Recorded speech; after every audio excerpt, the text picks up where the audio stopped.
alongside Will Ordner. No, Isaac's still kicking around the Augusta, Atlanta area as he attended day 4 in the final round of the Masters.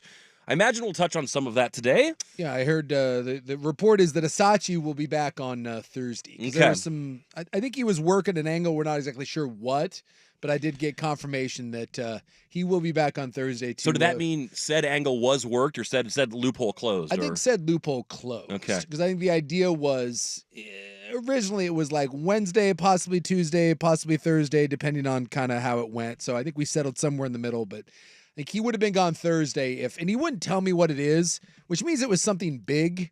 And I don't know if he wanted to like not speak it into existence, like you don't want to jinx anything. But I'm guessing that fell through. Well, you were saying you thought like you might get to play Augusta. When you're down, when you go to the Masters, and originally you're like, hey, I'll be back more than likely Wednesday, but possibly Tuesday.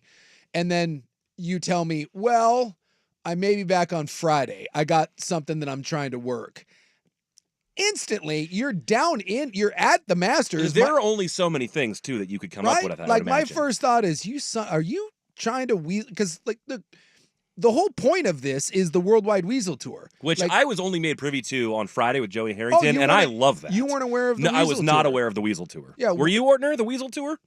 I don't know about weasels or their touring abilities. Yeah, it's pretty special. This was years and years and years ago, and it was a whole thing. We had hats made up for and everything. It started with like if you missed it, you don't know the story.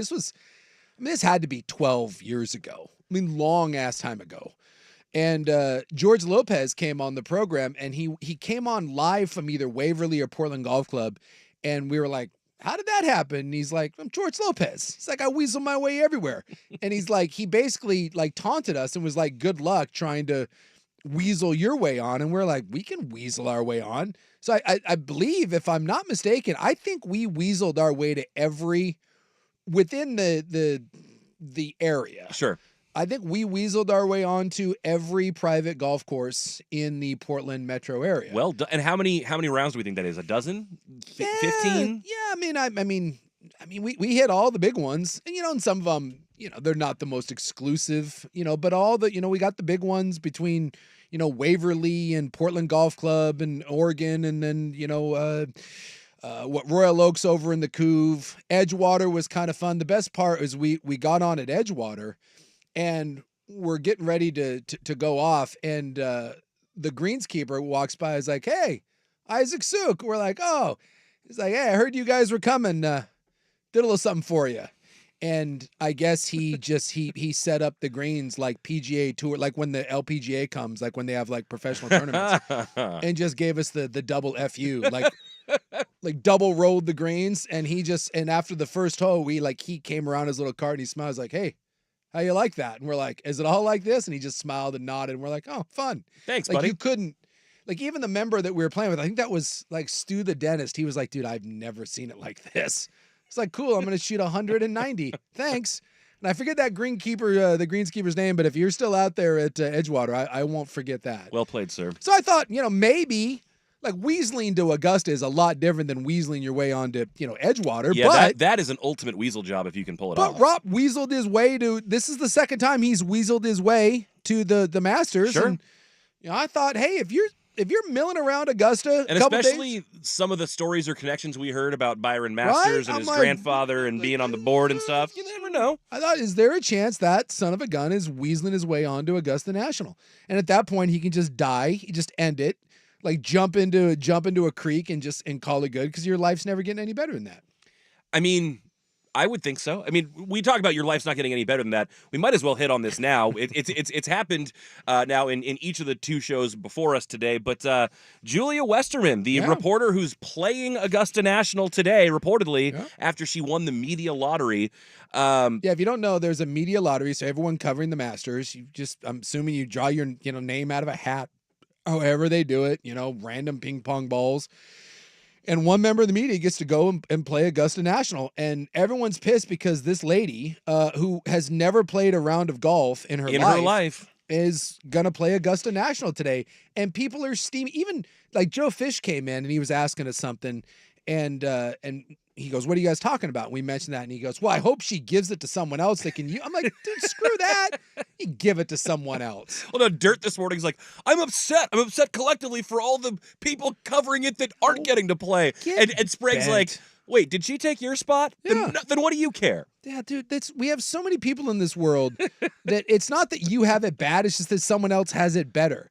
Be mad at this lady, and don't tell me that this lady has any obligation whatsoever to hand that over. Like No. if I won meet and greet backstage, I don't know, sit on the stage to the Taylor Swift tour. I have to give that up because someone else likes Taylor Swift someone more, else Taylor or Swift has more, listened to her music for longer, or and something. I've never No. been to a Taylor Swift. Hell no. No. I'm sitting my ass side stage and taking all that in. That's silly, and yet the fragile male maggot egos of the sports world are all attacking this poor lady today. I hope, by the way, she goes out and shoots 900 and flips everyone the bird and then never plays a round of golf again. And how amazing would that be for, hey, have you ever played golf? Yeah, just once. It's the ultimate like small talk party story, cocktail Yes. party story. Yeah, I played golf once. What did you play at, like some Muni or whatever? No, I played at this course. It was down in Georgia. It's fun. I actually won a little lottery and Yeah. with some colleagues of mine. I and forget got what to- it was called. It was in Augusta or something. I don't know. What was it? It was like a bunch of you serious? Yeah. You've heard of it? The country club. Yeah, the Masters. That place. I think she should wear like an all green outfit too. Like just Yes. play right into it. Yeah. I like if I'm Tiger Woods or someone famous of that nature, I'm asking her if I can go and play with her too. Oh, just that to would be stoke cool. the flames. Yeah. Like let's just make it worse and worse. Like she's in a foursome with Ernie Els, Tiger Woods, and then like Scotty. I would love- awesome. I mean, I would like to see her like lean into the kind of newbie aspect of it and just go buy everything new from the pro shop. Yeah. You just head to Give toe. me one of those, two of those. Give me a box of those naked lady tees. Either Exactly that right. or like just, you could go the other way too. Go find the oldest. Just go to like the local Goodwill, right? And buy that janky ass set of clubs for like $4.95. Play with like the neon orange ball. And by the way, a Pinnacle. Just like a Pinnacle one, orange bright neon color. Just wear the floppy hat. Just go all out. Wear some knickers while you're at it. Throw like those Payne back. Stewart style. Yeah, and again, get some naked lady tees in there. Just embrace the absurdity of the whole thing. That the first time ever playing a round of golf is at Augusta National. So I was love thinking it. about this idea of playing at Augusta, and I came up with this question for Will earlier. Would you rather play a round of at Augusta with your buddies, or would you rather caddy on the bag on the final day of Augusta for someone who's in contention? Oh gosh, because originally I was like, dude, you play no matter what. Of course. Playing is always better. But it's like, what if you're on the bag for Scotty as he's making the charge on Sunday? I don't want the pressure of being there with Scotty Shep. Now, if you told me that I could just be on the bag of someone like that was in like Tiger Woods, and he's getting ready to shoot 88. Sure, Well, I'll do that. But I don't want someone looking at the yardage book and staring at me, being like, let's "What?" assume that you're going to have no real responsibility here. You're along for the ride. No, I no. want the responsibility. Oh. I'm totally cool with that. Scotty can't putt anyways. If I say, hey, dude, hit it a little left, like it's not going to change anything. That would be what do you think? I think it's going to break to the left. No, it's because you're wearing one shoe. The old Happy Gilmore. I Yeah. want nothing. I want nothing to do with the responsibility of having of someone winning or losing at Augusta National. I'll play with my buddies or put me on the bag of someone in the final round that has zero chance of doing anything. Right? Give me Jason Day's flappy pants in the wind, and I can give him a new vest to put on. Did you see his Sunday best? He was in like what people were saying looked like a hazmat suit. Well, yeah, and they told him to. Was it Saturday? They told him to take the vest off. So I saw him start with the vest on, and then I saw the vest go off. I didn't realize that they asked him to. Yeah, and he said they didn't give him an explanation for why, but he just said respect for the course. I took it off, and whatever that douchey company, It's like Malbon or something like or that. whatever. It's genius because I had never heard of it. They Everyone's make talking about him. They're big horrific. in golf. What? They're big in golf. My brother has a bunch of their stuff. It's same thing with like Good. Well, it's because it's how old's your brother? He is 23. Yeah, see, it's a young douche label. It's for young bro douches. He's a nice guy. Well, no offense. You but haven't met him. You don't know. He's a young golf douche. If he's wearing this, he's a golf douche. And that's what their whole thing is And what is golf douche? And you can be a young golf douche and a nice guy. For the Sure, record. I'm not saying he's not a nice guy, but he's certainly Great guy. If he Best is, guy I know. if he is wearing, what is it, whatever, Malbin. Malibu or if he's wearing that and he's 23 and he's a douche, not a bad guy, but he's a douche. He's I not. don't think you can call someone a douche just because they have different fashion choices than No, you. he's a douche. If you are wearing that sweater and those pants while playing golf, the only reason you're doing it is because you're like, oh my God, this is hilarious. I'm going to be so different. You're a douche. But you're 23. You're supposed to be a douche. I was a douche at 23. You were a douche at 23. Still am. Oh, I was definitely a douche at 23. Right, like I'm still probably a little douche It's and what hanging you- around too. It's what you do. You're not even a real person at 23. You're just you're like a meme. So that's fine. And that company now has so much attention because they put out the most ridiculous clothing in the world. The best thing that ever happened to them was Augusta National telling Jason Day, please take off that. So then people had to go look up the vest. I did, and it's like a $275 vest and it or looked terrible. something. Someone said it looked like a pack of old-timey cigarettes. Oh, it's just it was not good. It's beyond horrific. But I mean, mission accomplished because people across the country were tweeting about it, talking about it. And even Jason Day was like, look, I don't know. I don't want to. Like, you could tell he was embarrassed that it was a story, but he's like, these dudes are giving me a lot of money. So, he's not going to throw him under the bus at that point. He's making too much money off of him. Shut up and I don't know, keep wearing this until someone tells me not to. Oh, wait, they did. So you were, I think, none too excited about the idea of the whole Masters party pack coming through. You're like, well, you get some potato chips and a tub of pimento. Great, cool. You supply your own bread. Found the sweet spot on the Masters party. So a buddy of mine was a surprise 40th birthday weekend, and his wife and one of our good friends put together like a Masters party for Sunday afternoon. Yeah. And it was kind of a hybrid of all the things that they do in that party pack, but then also like made it their own. So they got the recipe for the Azalea, which was like the cocktail of the tournament, and, Sure. which was delightful, by the way. Vodka, lemonade, and just a little bit of grenadine to sweeten it up. Oh. But Well, I played golf. Like, I played at my buddy's course, and there was no, I pulled up, and it's sunny was it day. empty? What, it's like 70 degrees and sunny. I was like, oh my God, this thing's gonna be packed, dude. I thought that his club was shut down. Like, there was no one there, and I was like, is there some sort of did they punch all the greens? No, just there was no one there, so we walked on, and so we had a couple guys on their cart, brought it up on their phone. So it's funny, we played a fivesome. There's no one out there, and we all kind of watched it as we played. That's great. And then we went inside and we finished maybe the final 4 holes, and there was no drama to it anyway. So Right. we watched the coronation of Scotty Scheffler, and it was a nice little day. But again, given my choice between playing and watching, I'll always choose playing. Oh, yeah. And then we kept an eye on it. And it was like one of those, I will say, like, if it had been a real nail biter, It's a little bit tougher, Well, but maybe- that was the perfect round to be out. Well, maybe we go in. Yeah, sure. Believe me, there was definitely one of those like, hey, is this getting tight? And it was like, no. And so we just kept playing, and then we watched it. Had it gotten close, I think at that point, then maybe you pull the chute, and then you go inside and we continue drinking and watch it. But it was a no drama finish. I mean, it's kind of what everyone was fearful of. Homa has a couple of the doubles and Mhm. never really gets a chance to push. And then Scotty didn't play great at the beginning of that round, but shut the door, and it was never really in doubt. Yeah, and that's actually leads to a perfect segue for what we'll talk about next. And Scotty Scheffler, another dominant run, and he's now been at the world #1 for a while. Still never going to touch that Tiger record, but as dominant a guy out there on the course as there is, seemed like there were going to be some guys giving him a run. Max Homa, definitely someone that I want to talk about, but I want to talk about what you look for in a superstar and how much do you care about their personality. We'll talk about that coming up next when we wrap up the Masters here on Primetime on 1080 The Fan.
2 years, or excuse me, in the last 3 years.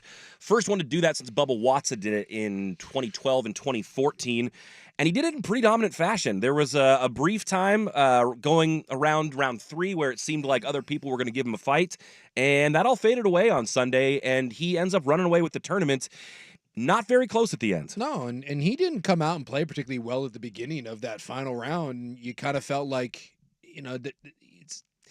it just didn't look sharp. And he didn't have his A game, and I think that says something about Scottie Scheffler, is that he not just won the Masters, but ran away with it. And by all accounts, and he'll even tell you that, I wasn't at my best. And that's some Tiger Woods stuff. Whether or not you keep this going, again, he only has the 2 majors, but he's 27. I think people look at Scheffler and think that he's older because he's got the Midwestern dad bod going on. Yeah. Like in this era of jacked up, in shape. He's kind of got that lumbering thing a little bit. He's a little dumpy, he's got a little bit of a gut on him, and he's not in shape like Rory and some of those guys. Right, he doesn't look like he's one of those CrossFit bros. Yeah, and like the DeChambeau and Koepka and like Rahm Sure. or kind of those big thick guys. He just, if you saw him walking out to your tee box at your local, if you're at Heron Lakes, you wouldn't think twice. You'd be like, oh, big guy, but you wouldn't think much beyond that. No, even the Nike clothes that he wears They're are pretty nondescript. Yeah, like Nike makes a lot of like more interesting golf stuff. He wears like khakis than like plain shirts. No, you see some of the stuff like Tony Finau wears, and he's got like different colorway, like Nike Dunks or Jordans or whatever, and Scotty's out there what looks like the equivalent of an Air Monarch, Scotty is out there in that 55-year-old man stuff. Jason Day's out there wearing the 23-year-old bro stuff, and Scheffler's like, nah. He's like, give me the Midwestern dad, and I'll talk about Jesus, and then I'll go out and dominate the Masters. And Well, this brings us back to our Friday poll question when we would revisit it anyways. Our AAA Heating Cooling poll question brought to you, of course, by AAA Heating Cooling. You visit them at aaaIAQ.com. And we asked you on Friday, with events like the Masters, what drives your interest and compels you to watch?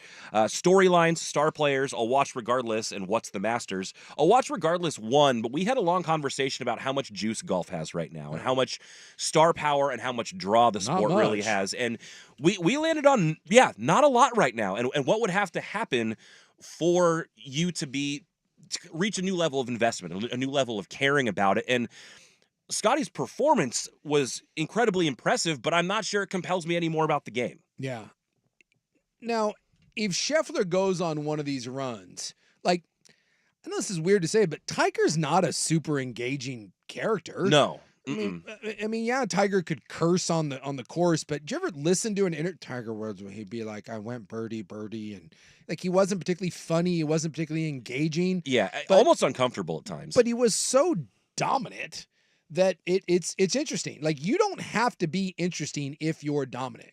And so if Scheffler goes on one of these runs and he had basically 4-1 odds, like that doesn't happen in golf. Right. Like it's to the point now where people are, it's like, it's Scheffler in the field. You don't see that. So if he starts stringing together this run where you get a Tiger slam and he wins 3 majors, 3 out of the 4, or, he starts getting, 5, 6 of these under his belt, all of a sudden that becomes a storyline in golf. But I think right now, I still believe that the main story in golf is the LIV and the PGA stuff. And it's not good. And the ratings of the Masters were up a little bit from when they were a year ago, but it was still, I think it was like 3 million people. Like, it's not driving a ton of eyeballs right now. And there isn't going to be any momentum leading from the Masters into anything else. It's only going to be when everyone comes together again and plays the majors. In order for golf to grow and thrive, they need some other interest. And you can't have your main storyline being that's a bunch of high school drama with players from competing tours. And would what Scotty's doing be more compelling to you if the LIV guys were playing against him every week? Would that make a I mean, Yes. obviously that's not an option right now. It would. When you have the best players in the world playing it, like to think about, like if you took the NBA, because I'm not going to say anything about the NFL because the NFL is just its own thing. But if you took the NBA and we eliminated let's go with, I won't say LeBron, but we eliminated Jokic and we eliminated Luka. How about this? We eliminated all the European guys. They all just left. Luka, Giannis, all they're just gone. Anything any other team did would be a little bit less impressive. And then, you know, they had their own thing going on in Europe, and we had to have this debate of, you know, would those teams beat this? That would become because no one loves horse crap drama like the NBA. I would say that the vast majority of the storylines are that. That's why we'd love to talk about, you know, can LA do anything? My God, they're a play-in team.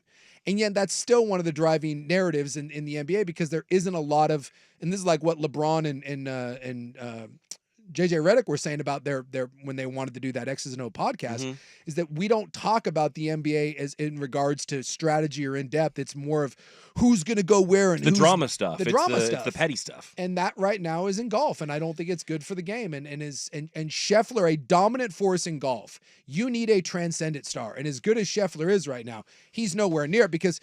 Yeah, you can say right now that he's killing the game, but he's won 2. Koepka had that. I think Koepka has, what, 5? He's got 5 now, yeah. He's got 5. And we had Spieth for a little bit, and he was going to be the next one. And Rory was 10 years ago. Rory was the guy. So we've seen blips. We've seen little flashes like Rahm or DJ. But since Tiger and Phil, there has been no one that has really captured the imagination. And maybe that's Scheffler. But he certainly doesn't have a personality and a look that on its own is going to drive it. Sure. It's not Caitlin Clark. He's not driving masses of he's people. not, yeah. And so unless he goes on some sort of ungodly run, he strings together and wins all 4 majors. Now we're, buckle up. Now, sure. Now if he does like the Tiger Slam or something like that, yeah, look out. Now we're talking. But, or if you get the next 2 and then you're looking at your 4th and sweeping the year, something like that. But when you're sitting around and we're getting on a Sunday with 3 million people that are watching that's supposed to be the biggest tournament in the world. So, but you mentioned something interesting, and this is actually the crux of the poll question today is after another Scotty Scheffler win at Augusta, we want to know how much do you care about a superstar's personality? Because he doesn't bring a whole lot to the table. He's pretty vanilla. There's not a lot to be excited about from a soundbite perspective. But like you said, Tiger wasn't either. So does that matter to you at all? A superstar's personality when it comes to your interest in getting to a TV set to see them play or following them? Of course it does. And anyone that says it doesn't is lying. I mean, we love him or hate him. Like Conor McGregor is the biggest star in UFC history. And he hasn't won a fight. I don't think he's won a fight like in 6 years. Yeah, and he's still a big deal. He's still the biggest deal. He's going to come back, I think it's in July. End of June. He's coming back and he's going to fight for the first time in a couple years. Hasn't won a fight in half a decade. Since Cowboy, I think. And he when he comes back, it will be the biggest event in the UFC that in years. And it's crazy. Because he's a personality. Like a transcendent one, yeah. Yes. Caitlin Clark, for whatever reason, Caitlin Clark, you loved her or you hated her. She was a planet unto herself. And it's tough to put your finger on it. Why was Lance Armstrong or why was Michael Phelps? 1, dominance, but 2, there's something there because we've seen the San Antonio Spurs were dominant and that no one gave a damn about the Spurs. They didn't. That's a good comparison. That might be your Scheffler of the NBA. They didn't draw eyeballs, so we can say all we want that we don't care about that ancillary stuff, but people do. Tiger being a mixed race guy, Tiger being a black man playing at Augusta in a traditional white stuffy sport. It was enormous. The Caitlin Clark stuff, again, with the lily white team from Iowa versus the villains, the black team from LSU and country music versus hip hop. Those were great storylines that people ate up. And then Kim Mulkey, being a raging you-know-what and all that and the WNBA players talking trash. Those things draw the casual fan. And what draws big TV numbers is casual fans. Diehards don't move the needle on golf. Because they're going to be there regardless. Yes. And that's what our poll question on Friday told us. 3 million people will watch the Masters no matter what because men love golf and they're sitting around on Sunday. But if you want to get 6 million people to watch it, then you got to get the person that doesn't watch golf that's like, hey, why should I tune in? Oh, yeah, I heard about that guy. Or, oh, yeah, the beef. Oh, yeah, this was trending on TikTok. Oh, yeah, he's going for that big record or whatever. Yeah. That's how people tune in. And so golf needs a dominant star and they need a transcendent star. And right now they have neither one. And the biggest story is, like I said, is the live drama, and that's not good for the sport. We'll talk about some more Masters odds and ends, and maybe even some potential upcoming stars in golf a little bit later. But I want to shift gears coming up. It's today was kind of the locker cleanout day for the Portland Trail Blazers, the official end of what was a really rough season. And I think we got more questions than we did answers today on what the future looks like. So, going to talk about that coming up next. But first, Ortner has SportsCenter.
The Trailblazers today, we got to hear from Joe Cronin and a number of the superstars as well. As Chauncey said, he expected more from the team, and this one was really hard. Really?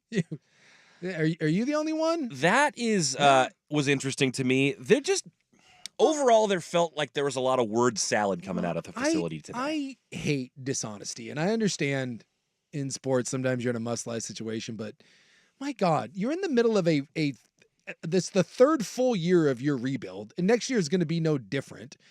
And this is the part that drives me crazy. You draft like a 19-year-old point guard that's undersized and can't shoot, and you have the balls to stand up there and tell me that he's not going to have any growing pains. That's from your own mouth. Your GM is like, well, there's some guys that hit the ground and they just don't struggle.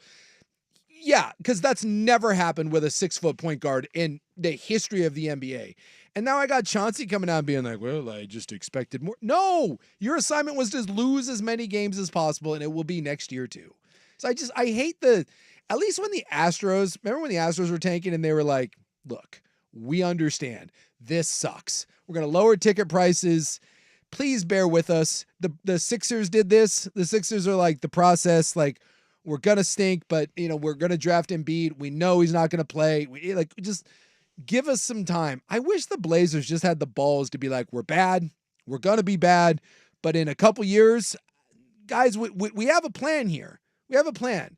But when you sit here and feed me this line of crap about being competitive and wanting to be competitive and this being such a tough year to swallow, stop it. Stop. Like, are we all dumb?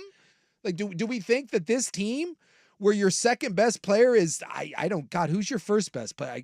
Simons and then Grant maybe, or Ayton? Yeah, I mean, stop it. You have a collection of a lot of guys that should be the third and fourth best player on your team. And the whole could fill out a nice rotation for a contender. That's what we're doing. We're like, Chris Murray and if everyone's Delano healthy Banton. and everyone's playing their best, then we might be competitive. Is kind of where we are. That stuff drives me bananas. Don't you kind of have to lie though? Because like the one time we ever saw a team not lie is the Trust the Process 76ers. And we absolutely ripped them for that and ripped the front office for it because we didn't like how they came out and told us exactly what they were doing. I liked what the Sixers did. And like I mentioned, the Houston Astros did it. The Astros were the best ones that did it. They're like, we aren't going to be good.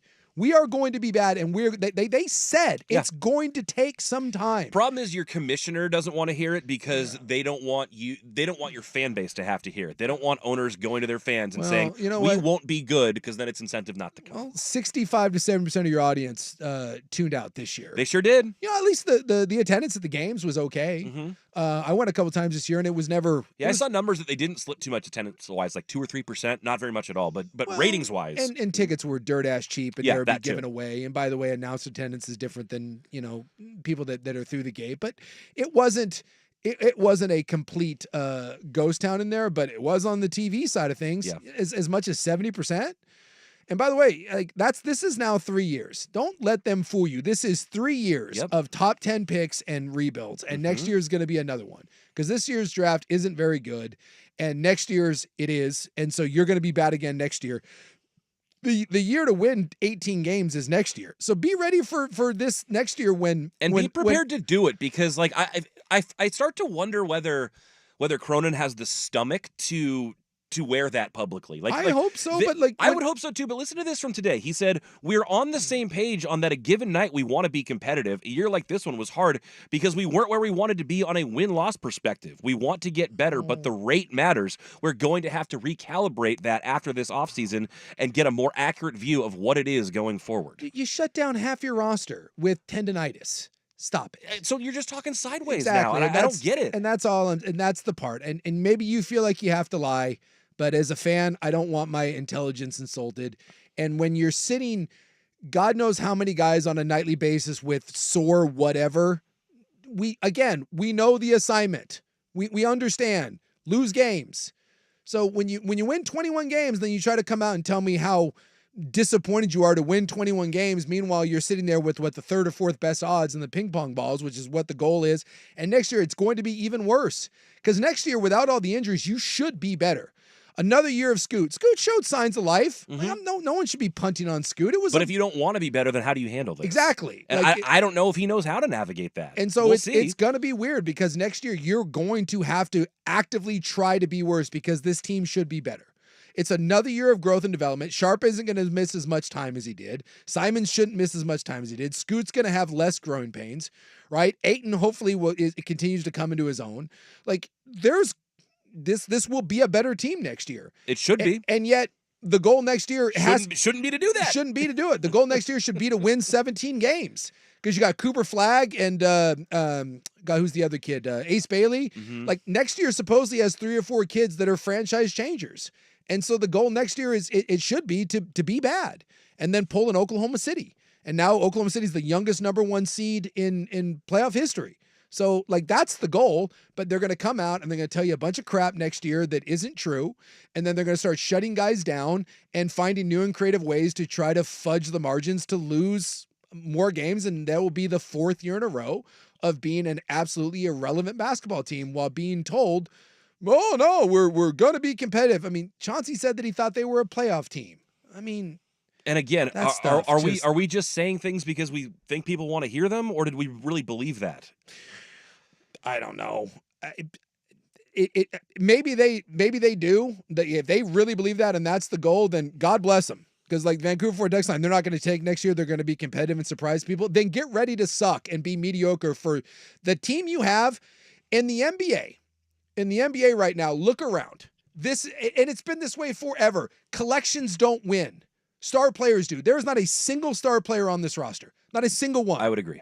Simons isn't a star. Sharp isn't a star. Yes. Scoot isn't a star. Aiton isn't a star. Not yet. You have a bunch of players that should be the 2nd or 3rd best team. Mm-hmm. And supposedly there's no one in this year's draft that's that guy. Maybe you do, So why would it change? But next year is the one. So if your goal all of a sudden is to take this roster that you have and be like, oh, we're just going to get healthy and grow. Cool. Enjoy being the 7th seed. And didn't we just get done with a decade of that? Yep. If you're going to spend 4 years being bad, then my God. People are tired of purgatory. If you're going to suck the right way. Exactly. Yeah. And so, whether it's this year finding the diamond in the rough that ends up being that game changer, or next year saying, I know it's going to suck, but we're going to go through this one more time next year and try to get Cooper Flagg and try to get someone that really changes it around. And that's how you end up being the Oklahoma City Thunder. So I hope at one center court, I hope that there is whether they tell it or not, I hope there is a clear path moving forward and not this weird 2 timeline thing. Because my God, they did that for how many years with Dame, where they told us one thing and they operated on another. And they even said, we can't run 2 timelines. And we said we've been trying to thread the needle for too long and we can't do that anymore. But here we are. But we still hear from Blazer fan that thinks that this group somehow can grow together. There isn't a top. What if we're going to say the best player on the Blazers is either Simons, Grant, or Aiton, right? Like you can debate that. Is that a top 50 player? Yeah, we had someone on the Vancouver Ford text line ask us, do the Blazers have a top 40 player? Okay, I don't know if they have a top 50. They go top 40. But I think it might be outside of the top 50. Where are we? I mean, Somewhere right around there is where those guys start to land, and you've got a couple of them, but they're not take over games and weeks and seasons worth of superstars. So there. you start looking around the league at teams that are good, and it's not one of those guys, it's 2. We don't have one. We have and I'll give them it's a nice collection of it's a nice collection. They've got some real good talent, but Yeah. it's not It's not a difference maker. it's not win in the playoffs talent. I don't know if there is a difference maker. And again, maybe they grow into it. But again, if we're doing the Sharp and Scoot and Simons thing, well, get ready to undersize guards. And by the way, we'll see in, I don't know, 4 years when those guys kind of round into all-star form. And if we're doing the 4-year thing, be bad again and go into next year's draft and go for the Cooper Flagg. Go for the guy that may actually be A franchise changer. a franchise-changing player, and then put him with the nice collection of guys that you have, the Scoots, the Sharps, the Simons, the Aitons. But you need your Luka, right? You need your Shea. 100%. You need your Giannis. It's not good enough to have, I don't And know. just because you've had a couple shots and they haven't landed doesn't mean you stop taking shots. You have to keep trying to find that guy. Yeah. Well, we found out one more piece of information today, and that is that Chauncey Billups will be back, at least according to Joe Cronin. Should he be for this team and what they want to do? We'll get to that next, right here on 1080 The Fan. It's The Fan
We get ready for the NBA playoffs. The matchups are now all set for that.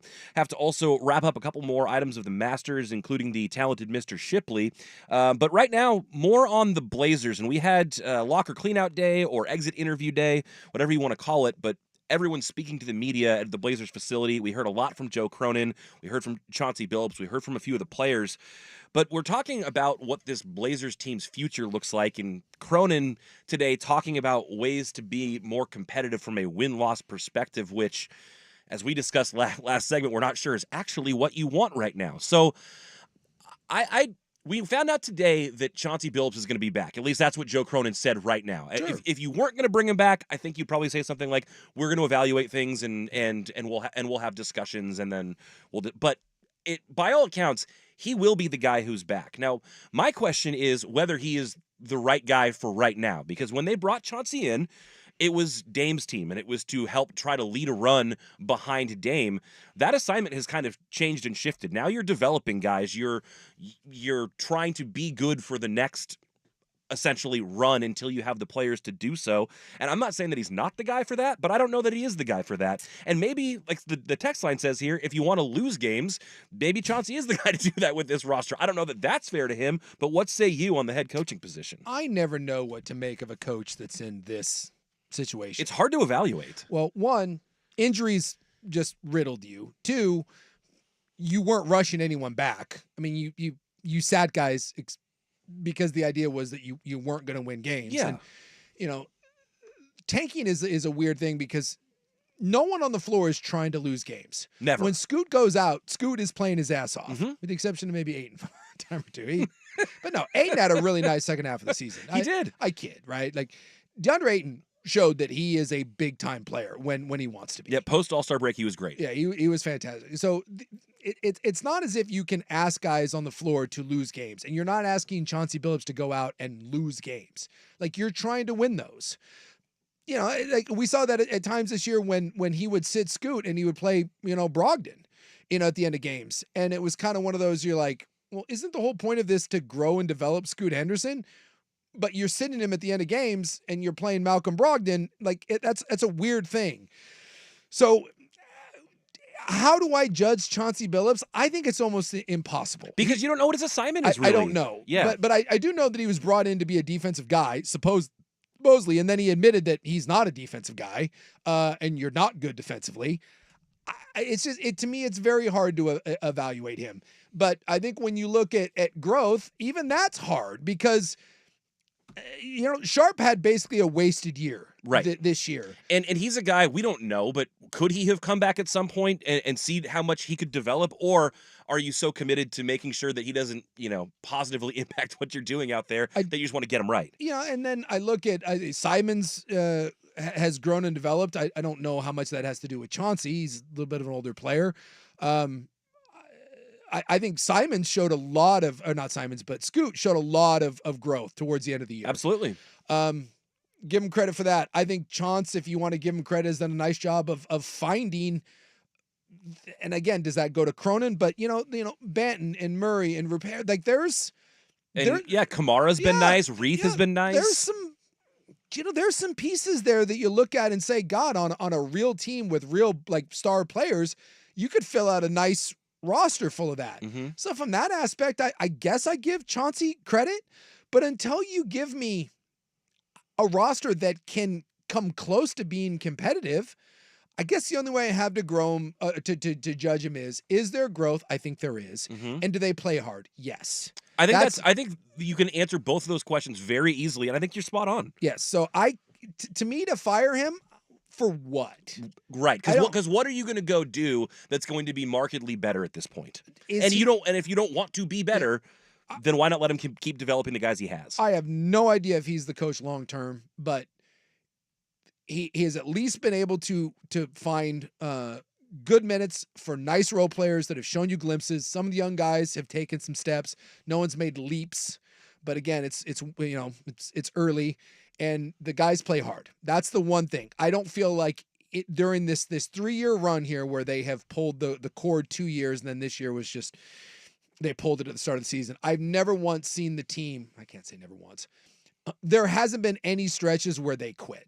I'd agree with that. Certainly, Yeah. I remember that East Coast trip where they were just getting their teeth kicked in. Like, that's embarrassing. But some of that is a product as your roster sucks Yep. and injuries. I mean, just the amount of players you have available those nights. Sometimes They play hard, and as long as you haven't lost the locker room, I see no problem keeping Chauncey Billups.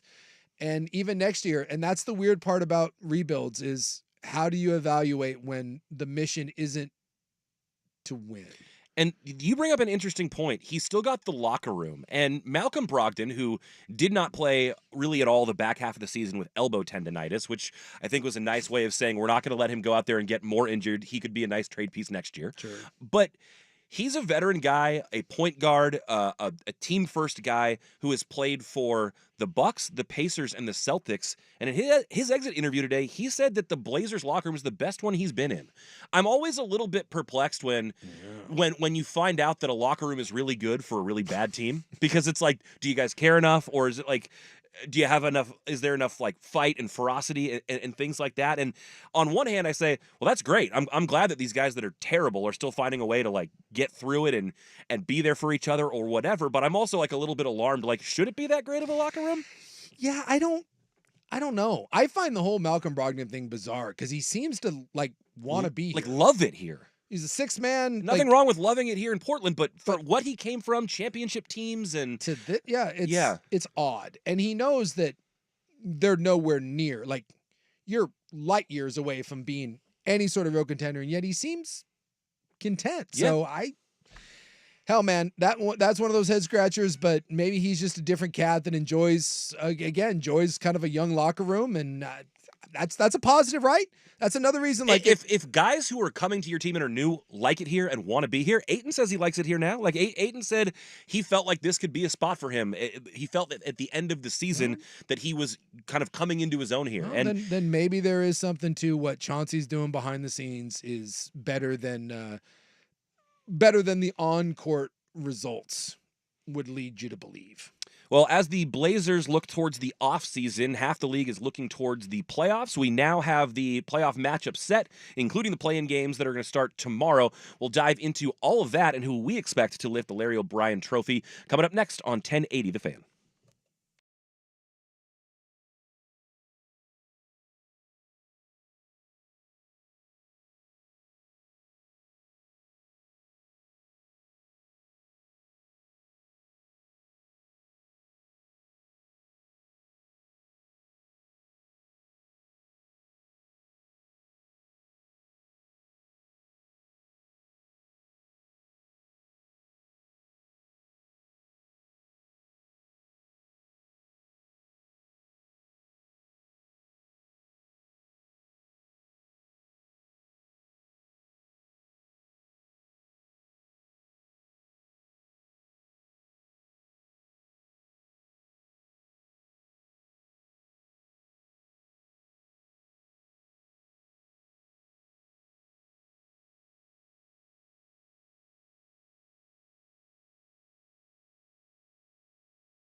Today, it is Buck filling in alongside me, Sook, and Will Ortner on the other side of the glass doing the heavy lifting today. Will's going to take us through Stockwatch coming up next. Still plenty more to get to. We got to wrap up some Masters stuff, as well as talk. There's a couple other little Blazers nuggets that we may get to, and I have an MLB story that I think is flying way under the radar that really shocked me when I realized it yesterday. Could be saved for tomorrow. We'll see. But right now, want to get into the NBA playoffs because Blazers not going to be participating this year, but everything else starts tomorrow with the play-ins. We have our matchups set, and I think for the first time in a long time, maybe it's top-heavy, and the odds are indicating it's going to be one of the top teams who do it, but I feel like this is as wide open a playoffs as we've had in a while. Yeah, I'm not buying some of the play-in garbage that people are throwing around out there, like the Lakers and the Warriors. Yeah, I'm not either, but I do like think that there are some seeds on the lower end that could really cause some problems for seeds at the top, at least in the first round. Sure. Like when you look at Philadelphia, the 76ers, I don't want to see Philly. No, if you're the Knicks and you scrapped for the 2 seed and you had to see Philly in your first series, you'd be furious. I don't want to see that at all. And I guess you could make the argument that, whether it's New Orleans. New Orleans to me would be the one that I want nothing to do with. And we're not even talking about New Orleans. Like, we're talking about the Lakers and Golden State, and I don't know why. Well, and we watched the Nuggets mop the floor with the Lakers last year, so we don't need to see that again. No, and we don't. And Golden State, who has been playing better and has gotten hot, but they probably still don't have the horses. Again, they're going to beat Minnesota. They're going to beat Denver. No. So I don't buy any of that. But you're right in that when you look at Oklahoma City is the youngest #1 seed in modern playoff history. I think they're 23. I think their average age is like 23, like 0.6, less than 24 years old. That's really interesting. Is there growing pains there, or are they really ready to jump up and say we're the best? Denver, who just was so good last year and kind of sleptwalked through this year and some injuries. And then Minnesota, who's a really fun team, who was the #1 seed for much of the year. And are they getting healthy at the right time? The Clippers certainly have star power. I think the Mavericks are as interesting as anyone. Some people are saying that Luka is just the best scorer they've ever seen, period. End of story. He's walking 35 points a night when he wants to. Mm-hmm. If he never tried to dish out an assist, I swear to God, that guy could average 40 a night. It feels that way. And then you got Phoenix, who, by the way, is playing pretty good. I think they've won 8 of 10. Yeah, 40 as a 6 seed, 49 and 33 is nothing to scoff at. No, so and they've been banged up a lot of the season too. I am intrigued. The East, not so much in that. I'd agree. With Giannis, is that calf ever going to be healthy? The Knicks aren't healthy. Now, if the Knicks were healthy, I think that's intriguing. Mm-hmm. If they had all their guys, but, Randall's not going to go and they've been beat up. Cleveland, Orlando. I mean, you may get some interesting first rounds. Like, I'll be interested to see Indiana and Milwaukee go at it. I think I'll be interested to see whoever the Knicks take on, whether it's the Heat or whether it's the Indiana's taken 3 or 4 from them. And Indiana's sneaky. And Halliburton is an absolute beast. He's a monster. And Milwaukee can't guard anyone without Giannis. So, there's some interesting matchups, but does anyone, unless Philly rises up, and certainly they're capable if Embiid stays healthy, does anyone, I don't see anyone beating Boston. The West to me is intriguing. The East, it just feels like it's Boston, and then see if Boston can get over the hump against whoever comes out of the West. I tend to agree with you. It feels like it's Boston and everybody else in the East, and it feels like it's up for grabs in the West. I'm looking at it now, and I'm wondering how many teams I really think can win the title. I think Boston certainly can. I'm asking myself if I think the Nuggets are even, or not the Nuggets, if the Thunder are even ready to. I know they got the 1 seed, but I don't know if I think that they can win the title. I think the Nuggets have a much better shot than they do. The odds would indicate that. You have the Celtics at plus 165. Nuggets are plus 300. You want to take a guess at who the third favorite to win the NBA championship is? The third favorite? Well, I'm guessing it's not Oklahoma City. It's not OKC. They're fourth. They're fourth. Gosh, I don't know. I mean, is it Phoenix? It's the Clippers. The Clippers. At 9-1. And that's a team I have tons of questions about. Yeah, they got plenty of talent. Kawhi's won a title, but are you going to get, what does playoff P look like with Paul George? And do you get the Harden that is fully in, or the one that checks out and disappears in the middle of a series? And Harden was having a run there for a while, but he didn't play well down the stretch for them. I don't know. I think the West is very, very intriguing. I do too. And Yeah, the I do too. East, to me, not so much. But then people are going to say Boston hasn't proven anything. I feel like I trust Boston and then outside of Philly, not a whole lot else. But the West, I'm licking my chops. I'm licking my chops for the West because if I'm putting my money on anyone, I'm not betting on anyone other than the big Serbian guy. Give me Denver. As long as Murray stays healthy, give me Denver. It feels like they've been sleepwalking their way, and they're still tied for the best record in the West. And you mentioned like people don't buy Oklahoma City. I don't know why. I think they have an MVP candidate. Oh, they're a great team. They haven't been through those wars yet. No, but had The Denver, Nuggets really hadn't though. the Nuggets hadn't really. They kept getting nicked up, and last year they went through and steamrolled everybody. And you could say the same thing about Minnesota. And no offense to the Clippers, but I mean, I know Kawhi has led a team to the title, but what the hell else is any? James Harden's never won squat. No, in fact, he's disappointed in the biggest spots that he's needed to be clutch in the playoffs. And then Dallas, I guess Kyrie does have championship obviously experience with LeBron, but let's not act like Luka has been knocking on the door every year that he's been there. So I don't know. To me, I ask why not Oklahoma City? Sure. I'm always fascinated by like you. Well, if you like them, they're 14-1. Well, you go through the regular season, and you're a dominant team, and you've got an MVP guy. You have legit stars on your team. I'm not as quick to dismiss Oklahoma City as everyone else simply because they're young. Maybe that does rear its ugly head, but maybe they're just young enough where they don't realize they're not supposed to be good.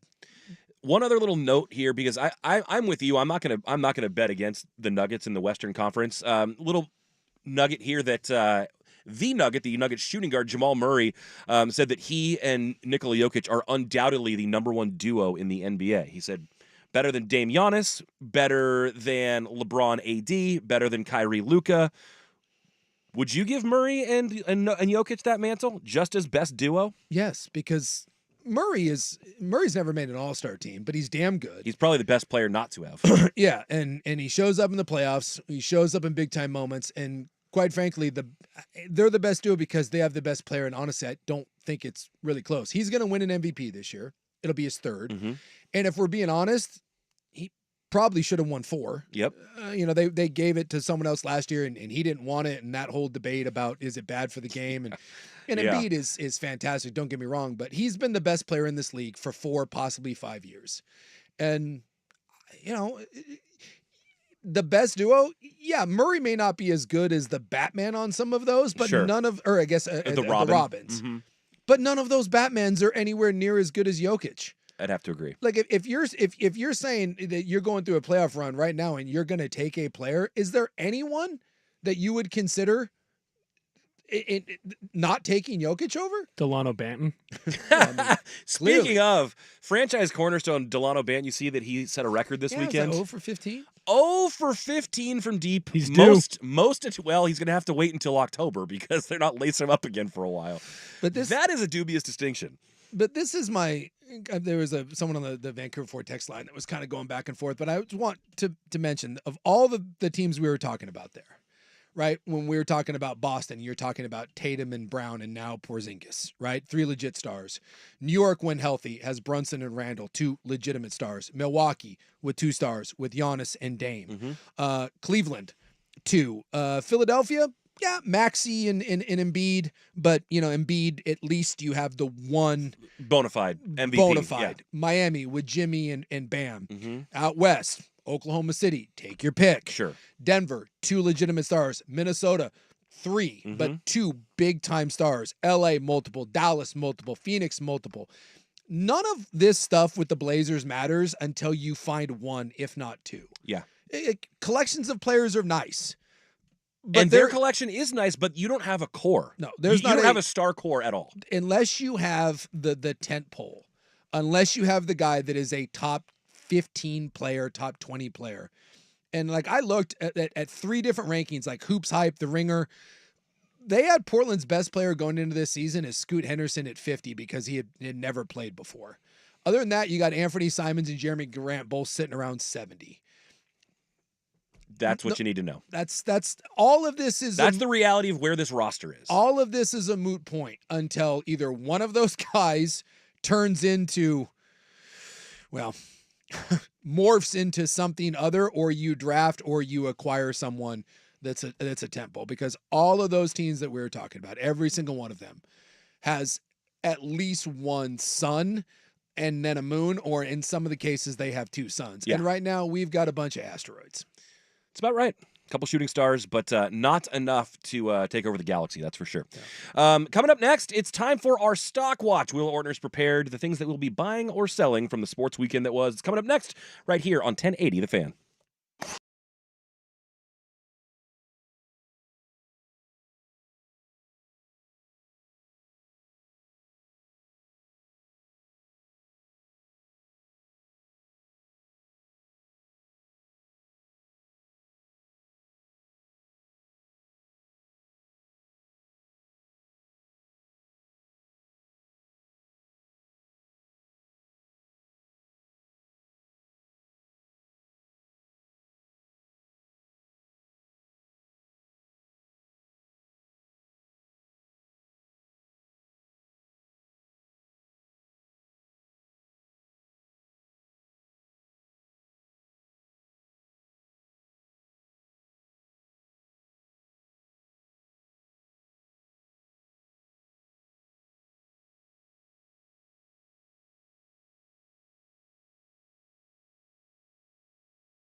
And you've got the stock market beat. But the man worthwhile is the man who can smile when his shorts aren't too tight in the seat. Primetime Stock Watch is brought to you by 1-800-DIVORCE. When you need to take stock of your rights, 1-800-DIVORCE is on your side. Call 1-800-DIVORCE today. It is that time of week for the Stock Watch. Ortner has it prepared. Meanwhile, Suk sweating his Detroit Red Wings. Hockeytown versus everyone, and right now everyone is winning. They suck so bad. They're just so... It's been 10 years. This will be like 10 years since they even make the playoffs. And all they have to do is beat their last 2 games. They're tied with Washington. There's like 3 teams fighting for the last playoff spot. And the Red Wings' last 2 games are against the Montreal Canadiens, one of the worst teams in the league. No one has a better set. All you have to do is beat the worst team in the league twice, and you're in the postseason. But no, they're going to lose to them both times. They're already down 2-0. I hate them so much. Weird. I have no audio for my first one, but buy or sell, the Detroit Red Wings will make the playoffs. No, they won't. Here's the I'm thing. gonna go with Suk and sell that. They're gonna lose tonight, and everyone else, like the Capitals and like the Flyers, they'll lose too. Somehow giving Detroit life when they play Montreal a day from now, and they're gonna be like, all you gotta do is beat Montreal and you're in, and they'll lose twice in a row. I have no doubt. Go Winterhawks. The Winterhawks are great. The Red Wings suck. Had a great time at the game the other day. I hate Shouts out, hockey. Go Winterhawks. Shouts out to Kevin. Yeah, I'm feeling good. I'm feeling good momentum over the last couple starts. I've had my last 3 tournaments have been really good. I had 2 wins there and then 1 close call where I got beat. Yeah, the prep work's been good. I feel rested and excited for the week. That's Scotty Scheffler pre-Masters sound there. Buy or sell with the season that Scotty has been having. He won the Players earlier this year. He won the Masters, obviously, this last weekend. He will win another major. I hope so. It feels like he's getting ready to gear up on one of these runs. And we've seen it. We've seen Koepka do this. We've seen Spieth do it. We've seen JT do it. Guys get hot. The Red Wings scored. Maybe I don't hate him quite as much now. Bye. Real. This is going to be an emotional roller coaster Fish for on. me. It's going to be tough all game. Yeah, no. I feel like he is in one of these runs. The only question will be how many does he win and how long can he keep the window open? Because I think a lot of guys, and I don't blame them, they just get fat and happy, right? He's got a little kid that's being born. I think he's already, they said his caddy. I saw this. I've got this as a note, but yeah. Like his last 2 years, his caddy would be like the 51st ranked. This year. This year, his caddy has made, I want to say, $1.2 million if we're going off more of money than Rory. Off of a 10% rate. Yeah, it's more than he'd be 54th on the tour money list of 200, ahead of 150 golfers, including Rory, Ricky, Victor Hovland. So yeah, it's a matter of how many and how long, and can he stay motivated? Because being on top like this is tough. Like if you're DJ, you're married to a hot blonde and maybe you got some white stuff that you like, and and other guys, it's hard to grind. It's hard to grind day after day after you find something to motivate you, like Perkins waitresses. And so does Scheffler have it in him to keep grinding? But this should be his run here. This is Shooter's tour now, and it's Scheffler's tour. And now it's Shooter's turn. Yeah, this is Scotty's. If Ropp were sitting in this chair, he would tell me where both the Open Championship and the U.S. Open are being played, because those might matter as to whether Scotty will win in one of the next 2. But I'm going to blindly say yes. I think that the run that he's on right now, especially if you're not competing against some of those live guys who are still doing their own thing. I believe they'd all be at the Open Championship. Not sure about the U.S. Open. But I think that he's got it in him right now. There's another ridiculous stat. I think he might have added a second round to this stat now just this last weekend, but I believe going into the Masters, he only had 1 round over par all year. I mean, he's that dialed in. The putter wasn't bad this week, and if his putter's just okay, he is head and shoulders above the rest of the field right now, so I'll buy it. Well, I'm definitely not going to intentionally take my eye off the ball. I will go home, soak in this victory tonight. We'll definitely enjoy the birth of my first child, but with that being said, I still love competing. My priorities will change here very soon. My son or daughter will now be the main priority along with my wife. So golf will now be, probably 4th in line. But I still love competing. I don't plan on taking my eye off the ball anytime soon. Weird misfire there. Buy or sell? That's Scotty Scheffler after talking about how he's excited for the birth of his new child. Buy or sell? If Scotty's wife Meredith had gone into labor, she would have called him on Masters Sunday.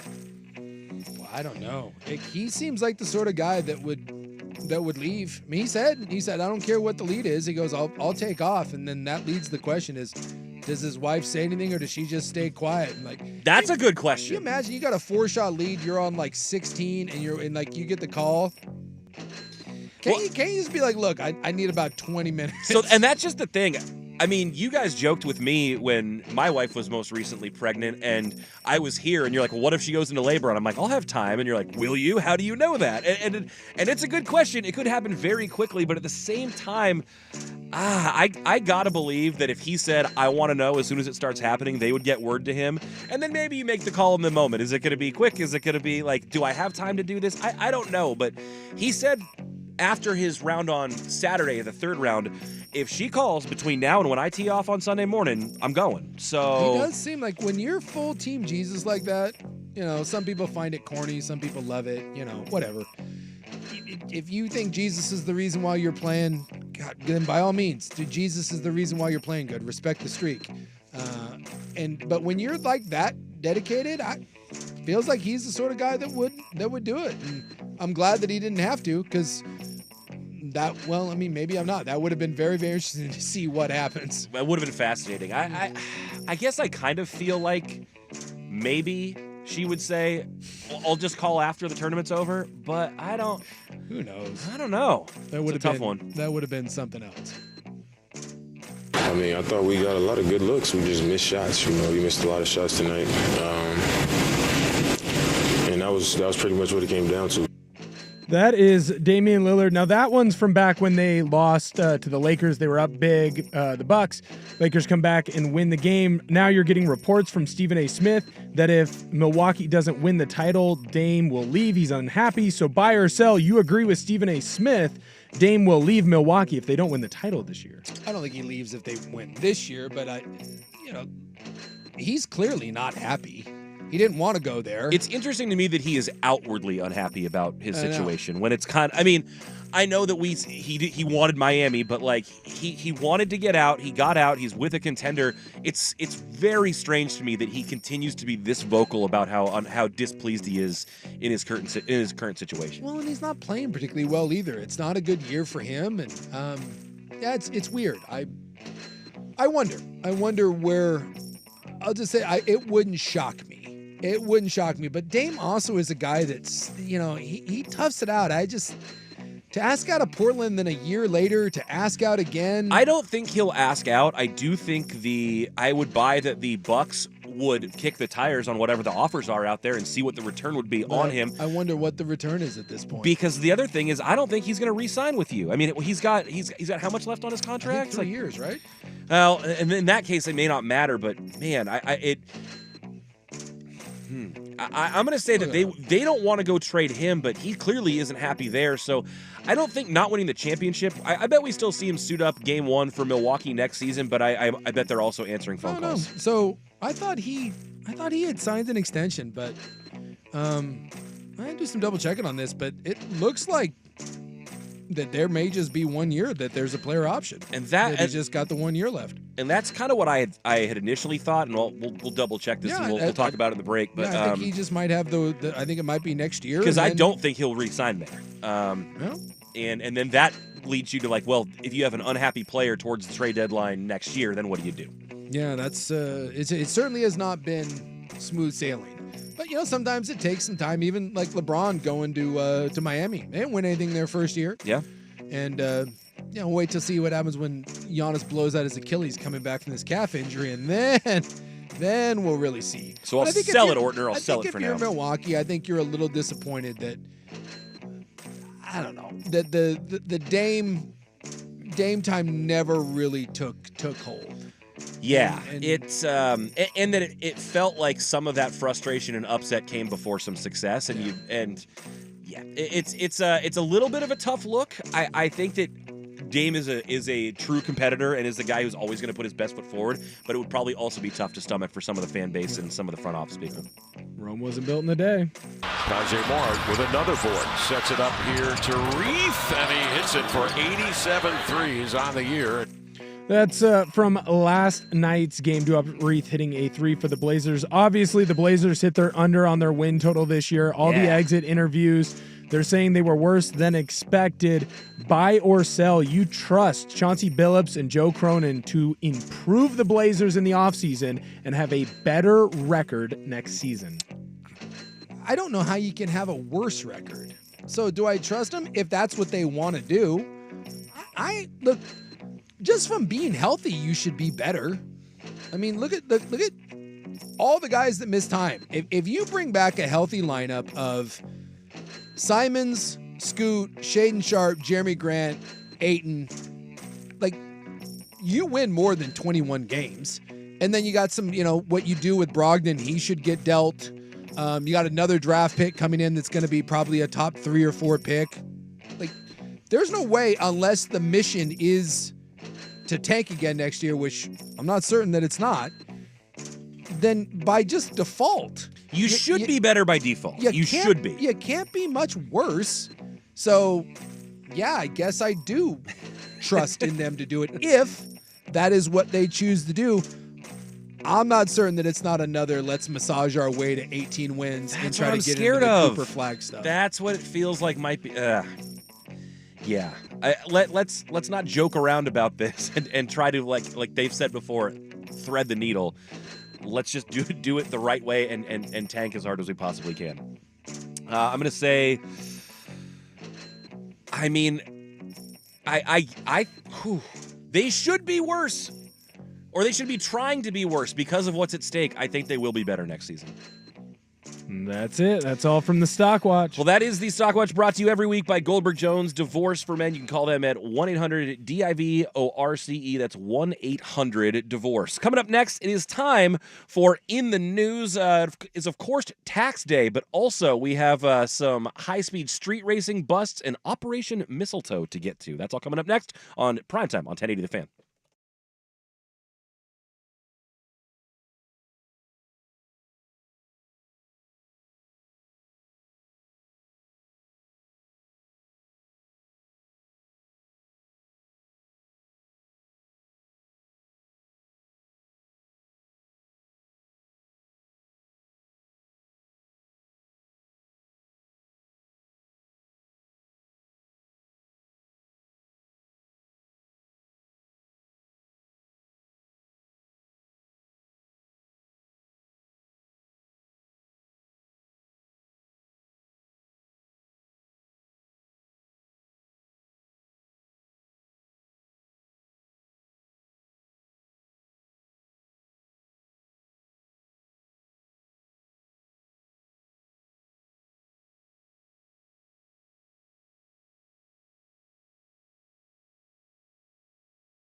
underway. We'll hit on that and a slew of other topics. And do we need to hit on the WNBA draft? No offense to women's basketball that's having its moment, and I do enjoy women's Caitlin basketball Clark's gonna get from drafted time to tonight. time, but let's not. hey, Cameron Brink looks we good. have local ties in Cameron Yeah. Brink, Southridge High School grad. That's right. Hey, Beaverton. Shocker.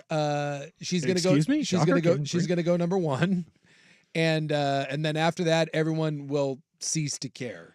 So, Cameron Brink, by the way, very revealing outfit, as someone said on the red carpet. I think she's wearing it great. Yowzers! I liked what Angel Reese was rocking. She has kind of like a sparkly like druid like Lord of the Rings hood thing going on. It's interesting. bringing some heat. Yeah, the women's fashion considerably more. Well, there's a lot more diversity to the fashion than the men's because all the dudes are just wearing some kind of rando suit, unless you're Grady Dick trying to dress up like a red slipper, which was just something else. Well, yeah. Look, there's a lot of beautiful young women that are expressing themselves, and I'm here for it. But let's again not pretend that we care about the WNBA draft because just stop it.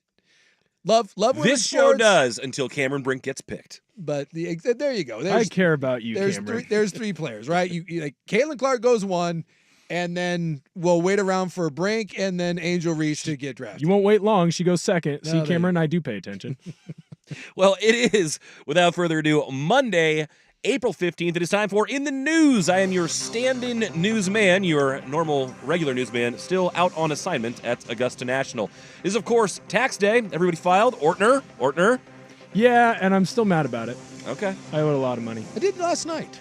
Nice. Yeah, I'm one of those guys. Well, my wife... I'm a bit of a procrastinator. My wife likes to dive in as soon as we get the the W-2s. Is that the form that comes? You that are tells everything? correct, Buckley, which goes to show that you have nothing to do with filing your taxes. That is all your wife's I'm responsible for getting that W-2 to my wife. She does the paperwork or the I guess the calculations right away, and then decides if we want to file right away or The not. nice part now, like with some of the tax apps, they do everything for you. Like I don't have to import it. Like you put in your information, it pulls my W-2 for me, pulls all your 1090. Like It has gotten very easy. You know, unless you're a super finance guy and 17 homes, it's pretty easy to do. And the Oregon kicker was nice. And it was a fun little. Hey, look at that! I got money coming back. I'm gonna blow it on a bicycle, but yeah, I feel pretty good about it. Thanks, Oregon. it's also National Laundry Day. Laundry is probably the chore that I am most okay with. I don't mind doing laundry whatsoever. I'd rather do laundry than dishes or just about anything else. Yeah, I don't mind doing laundry, but I'm not really allowed to do it.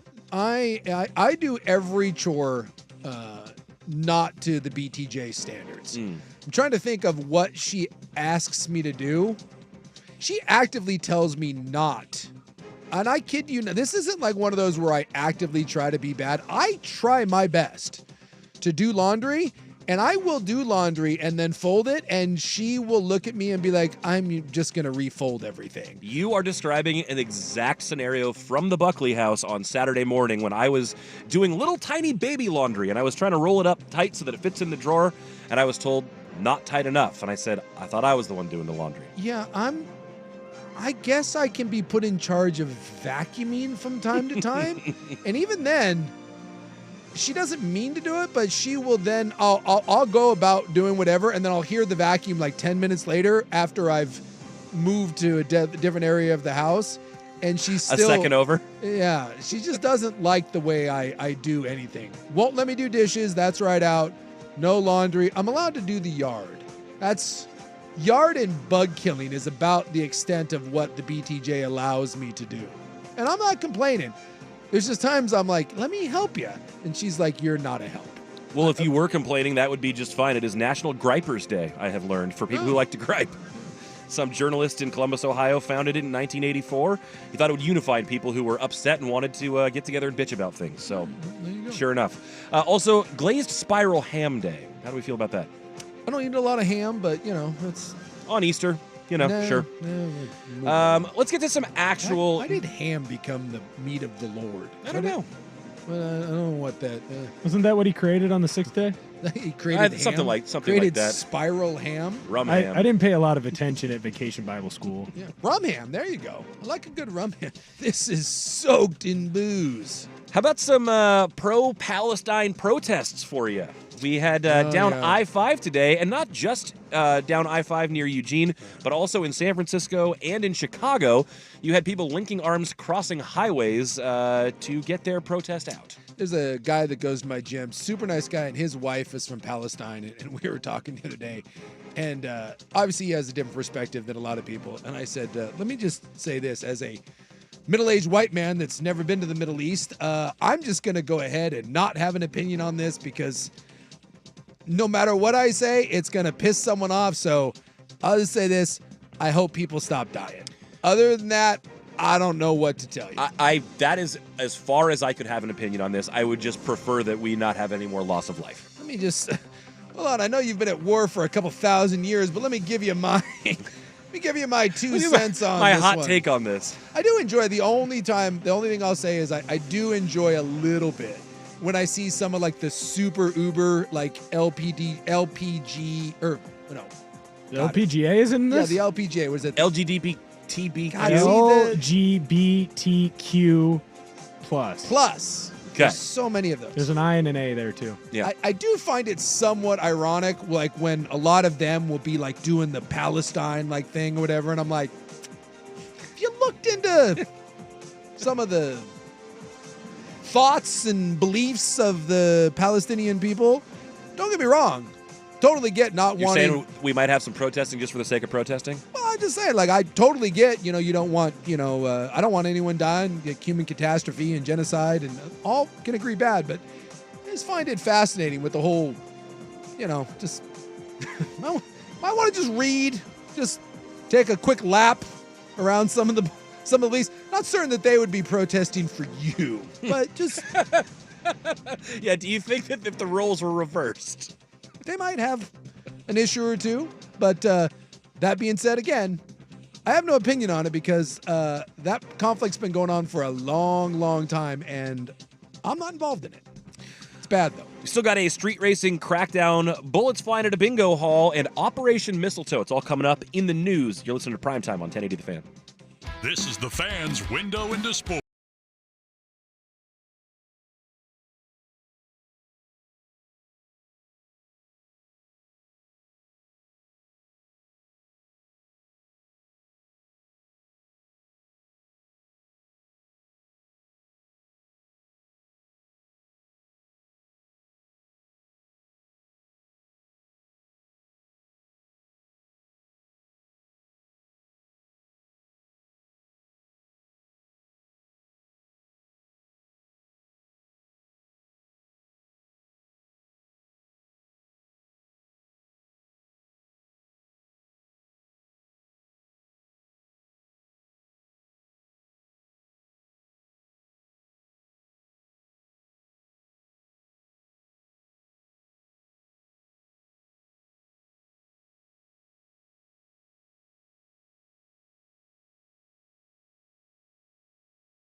A couple more stories for you, including a couple involving automobiles. How about up in your neck of the woods, Jason? Did you, well, I don't know if it's really your neck of the woods. Hazeldale, how close is that to where you are? Like 15 minutes. Okay, well. It is Clark County. It's the same county. I thought so. It's about 8 from me. Yeah, interesting things happen in the Dell. Just I saw my first car break-in this year. Oh yeah. Well, let me tell you, we had an officer-involved shooting Sounds about right. that started with an armed carjacking on Saturday. Again, that sounds about right. Possibly Hazeldale Lanes, maybe. I mean, there's some interesting things happening over there off 99. That's and still 99. that's still around. Don't go there ever. Clark County Sheriff's Office says deputies shot and killed a carjacking suspect inside the American Legion Hall on Saturday morning. Deputies initially responded to a reported carjacking in Hazeldale around 10:38 a.m. Officials say the victim stated that 2 suspects, a male and a female, had stolen his van at gunpoint. They chased him down. They exchanged gunfire, and eventually the armed carjacker brought down. Yeah, not sure where you're going with that when you steal a car and shoot out with the police, but I mean, Not a lot of ways for that to end. So last night, or Saturday night, we had someone try and kidnap, or I guess carjack, a Kia from my apartment complex. Whoa! Walked right past me and my Really, buddy. Are you in the hood? No, I'm not in the hood. I'm in a very nice part of town, I thought. I think Will's in the hood a little no, bit. well, You're hood adjacent? apparently. So did you step in? Well, no, we didn't realize what was happening Okay. until they had messed up their break-in. Apparently, Kias are really easy to break into. Okay. And so they were trying to nab this Kia, and we didn't realize what was happening until they were like running past us. But yeah, they came in with a flathead screwdriver and tried to start the Kia. They got it in neutral and were able to push it back out, but they weren't able to get it started. It was a whole thing. Hot Kia on Kia crime. Dang. Okay. Yeah, don't. At least no one was shot in that one. So yeah, dude, stuff goes. It's crazy. Stuff goes down in the Dell. It's an interesting part of town. I'll say that. No, I Do you can't. like bowling alleys and massage parlors and Chinese buffets? Because if so, I give you Hazeldale. It's also where my eye doctor is. Oh, there you go. Look at that. It's right across the street from that American Legion. That's all on the up and up right there. Have you heard of Operation Mistletoe? And by mistletoe, we're spelling it T-O-W, like a tow truck. No, I can't say that I have. Well, Portland man Joseph Beard, 52, was convicted on multiple charges on Friday for his role in an auto theft towing scheme. So what he would do, he would take his tow truck, he would link it up to an illegally parked vehicle and say, I'm towing it for the sake of it being illegally parked. But then he would falsify paperwork saying it had been sold to him, and he'd turn it in for scrap metal. Look, And he did it with a bunch of cars. Look, I'm not gonna lie. That's obviously very criminal, but also brilliant. I mean, I don't know. I've always wondered that, like when someone tows, they're like, under what authority do you? Yeah, you just got to hitch it on there and take it away. Well, like Who said that was okay? you park somewhere, like you park like in an apartment complex, and it's like if you're not allowed to park here, then you will tow you. Who's to say like you aren't allowed? Like like this guy just goes along, tows your car. And by the way, good. If you ever dealt with a tow yard, good luck going to the tow yard and telling them that your car has been wrongfully towed. Something tells me that place isn't giving you the car back, and that's not the place that you want to pull out a gun. Because I think everyone there has like 7 of them. Yeah. And like a pit bull that will like grab parts of your anatomy. And it's funny. It's one of the victims is the reason that this got solved. She basically saw him towing her car, and it doesn't say whether she was in another vehicle or just followed him. Oh, she said she followed his truck and was able to box him in. And so she saw her car being taken away, and then she got like neighbors and people in the community who were around on the street involved, and they wouldn't let him leave. And he said, okay, I'll tow your car back to your apartment. Like you got me. And then as soon as it got back there, they filed the police report, they arrest the guy, and that's that. But dozens of vehicles he got. Interesting. Yeah, no offense to anyone that's in the tow game, I just find that I don't trust the tow game. Why does it feel like a somewhat Holy unsavory candles. profession? It just does. It just feels like it's ripe for shady business. And do you think maybe it attracts people who would I think you gotta want that have opportunity? I think you gotta have a certain mentality to be in the tow game. I think you got to wear I think you wear camo. I definitely think you're packing heat. Like think about it, your whole job is to tow someone else's property and get away before they see you, and then be prepared to fend someone off when they do approach But that's just like repo. Like you could be a nice towman and work for like AAA or something. Yeah, I have had, but is that? I guess that's different. I think of those guys as different than someone that's in the tow, like towing someone's car because it's broke down. I've had some wonderful experiences. Yeah, with great that. dudes. Versus The guy who's getting a cut because he's removing your car from a lot where it's not supposed to be. Like, I think there's a lot of cars that are getting unnecessarily towed, and this kind of backs that up. and I've been in one of these situations before where a tow truck was going to come for my car, and I was like, whoa, whoa, whoa, whoa, and he's like, well, how much is it worth to you? And you do the hey, hold on a second here. See? Wait. This So isn't you up for- won't tow my car if I give you $100 right now? So I'm saying, like, if I'm in Will's ghetto apartment and I call the little Ghetto adjacent. and I call, like, because I guarantee there's a number in your parking lot that says, Yeah. illegally parked cars get Yep. towed. Yep, there's one. If I just call and say, Will, I want Will's car towed, is that guy that's showing up really asking whether or not that car should be towed, or is he just like, someone said this should be towed? I've seen a lot of people park in a lot of spots they weren't supposed to there. I don't think I've ever seen a car get towed. I've been there half a year. Let's start making some calls. What's my your point is- benefit? I smell a business My- Yeah, opportunity. what's your benefit? My point is, I think you could get someone's. I'll bet. I don't want anyone's car to get towed, but I bet you if you called that random number and said, "Hey, I'm with apartment, blah blah blah. I want the silver Nissan out of here." I think the silver Nissan's going. I don't think that Operation Mistletoe dude is asking a bunch of questions. He's like, "Yeah, this car's getting yanked." He's like, well, they'll have to pay me to get it back if they really want it, and I that's and think it just so. ends that way. Yeah, I think I that's feel the like way this somehow it works. ends that way. Yeah. Maybe Tow Bro out there is like, no, that's not the way it works. I need to know from Tow Guy because I don't know this world. I'm just making a lot of assumptions right now. You look like you should know this world. It's probably true. The three of us look like we should understand what's going on One in of Big us Toe. should have a full understanding of the ins and if outs of you that pulled business. up to a tow yard and the three of us were sitting behind the counter, everyone would be like, "That's yeah, about par." Yep. that's all. Mhm. That Just that need works. some wraparound Oakleys. Wrap around Oakley's and it's like we need some more flannel and work boots and we'd be just fine. Yeah, one of us needs one of like kind of the worker romper things. Yeah, and we need dirtier hands. Someone with Yeah. overalls, and we listen to a lot of 90s country. I got some overalls. Mm-hmm. Yeah, I put on bet some, like, you do. Got some Rodney Atkins going on there. That is all the news we have time for today. The Hot 5 at 5 coming up on the other side of the break. Stu can't wait to talk about it. The WNBA draft is underway. We'll get to Hell that yeah. and a whole lot more. You're listening to 1080 The Fan. It's time for High Stakes.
through Wednesday and back on Thursday after his time down at Augusta National. Rop catching the final round of the Masters yesterday, where Scotty Scheffler put on the green jacket for the second straight time. I had a little bit of an apparel gripe that I wanted to get to with the Masters, and I feel like you're on board with this, Suk, because I've heard you talk about like the person wearing the Oregon Coast sweatshirt at the Oregon Coast. I just think there's two people in this world, those that wear Oregon Coast sweatshirts and those that don't. And there's room for everybody. Mickey Mouse jacket guy. So it happens. The Masters merch is hyper exclusive. They don't sell it online, so if you can get your hands on any, had to have been bought in their pro shop. They love to kind of hang on to that exclusivity and that cachet. True. I read the numbers this year that they expected to clear 70 million in merch sales this year. Tasty. And if you broke it down by the second that their merch shop was open, $277 per second that they were open. I've heard it's like it's a machine down there. Like they move you in and out. It's so efficient, and they ship the stuff to you. And it's a whole thing. But I still believe that like 90% of what's bought there is an instant regret. Okay, so that's kind of where I'm going with this. For one, I love all things Masters and all like the classic font, and I like the colors and things like that.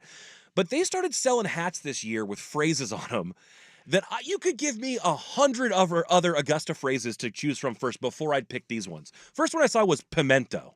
It just says pimento in Masters script, and the hat is the color of pimento. It's terrible. And people are buying this for a lot of money. Yeah, I see it right here. See, that's what I'm saying. Like you'll buy that.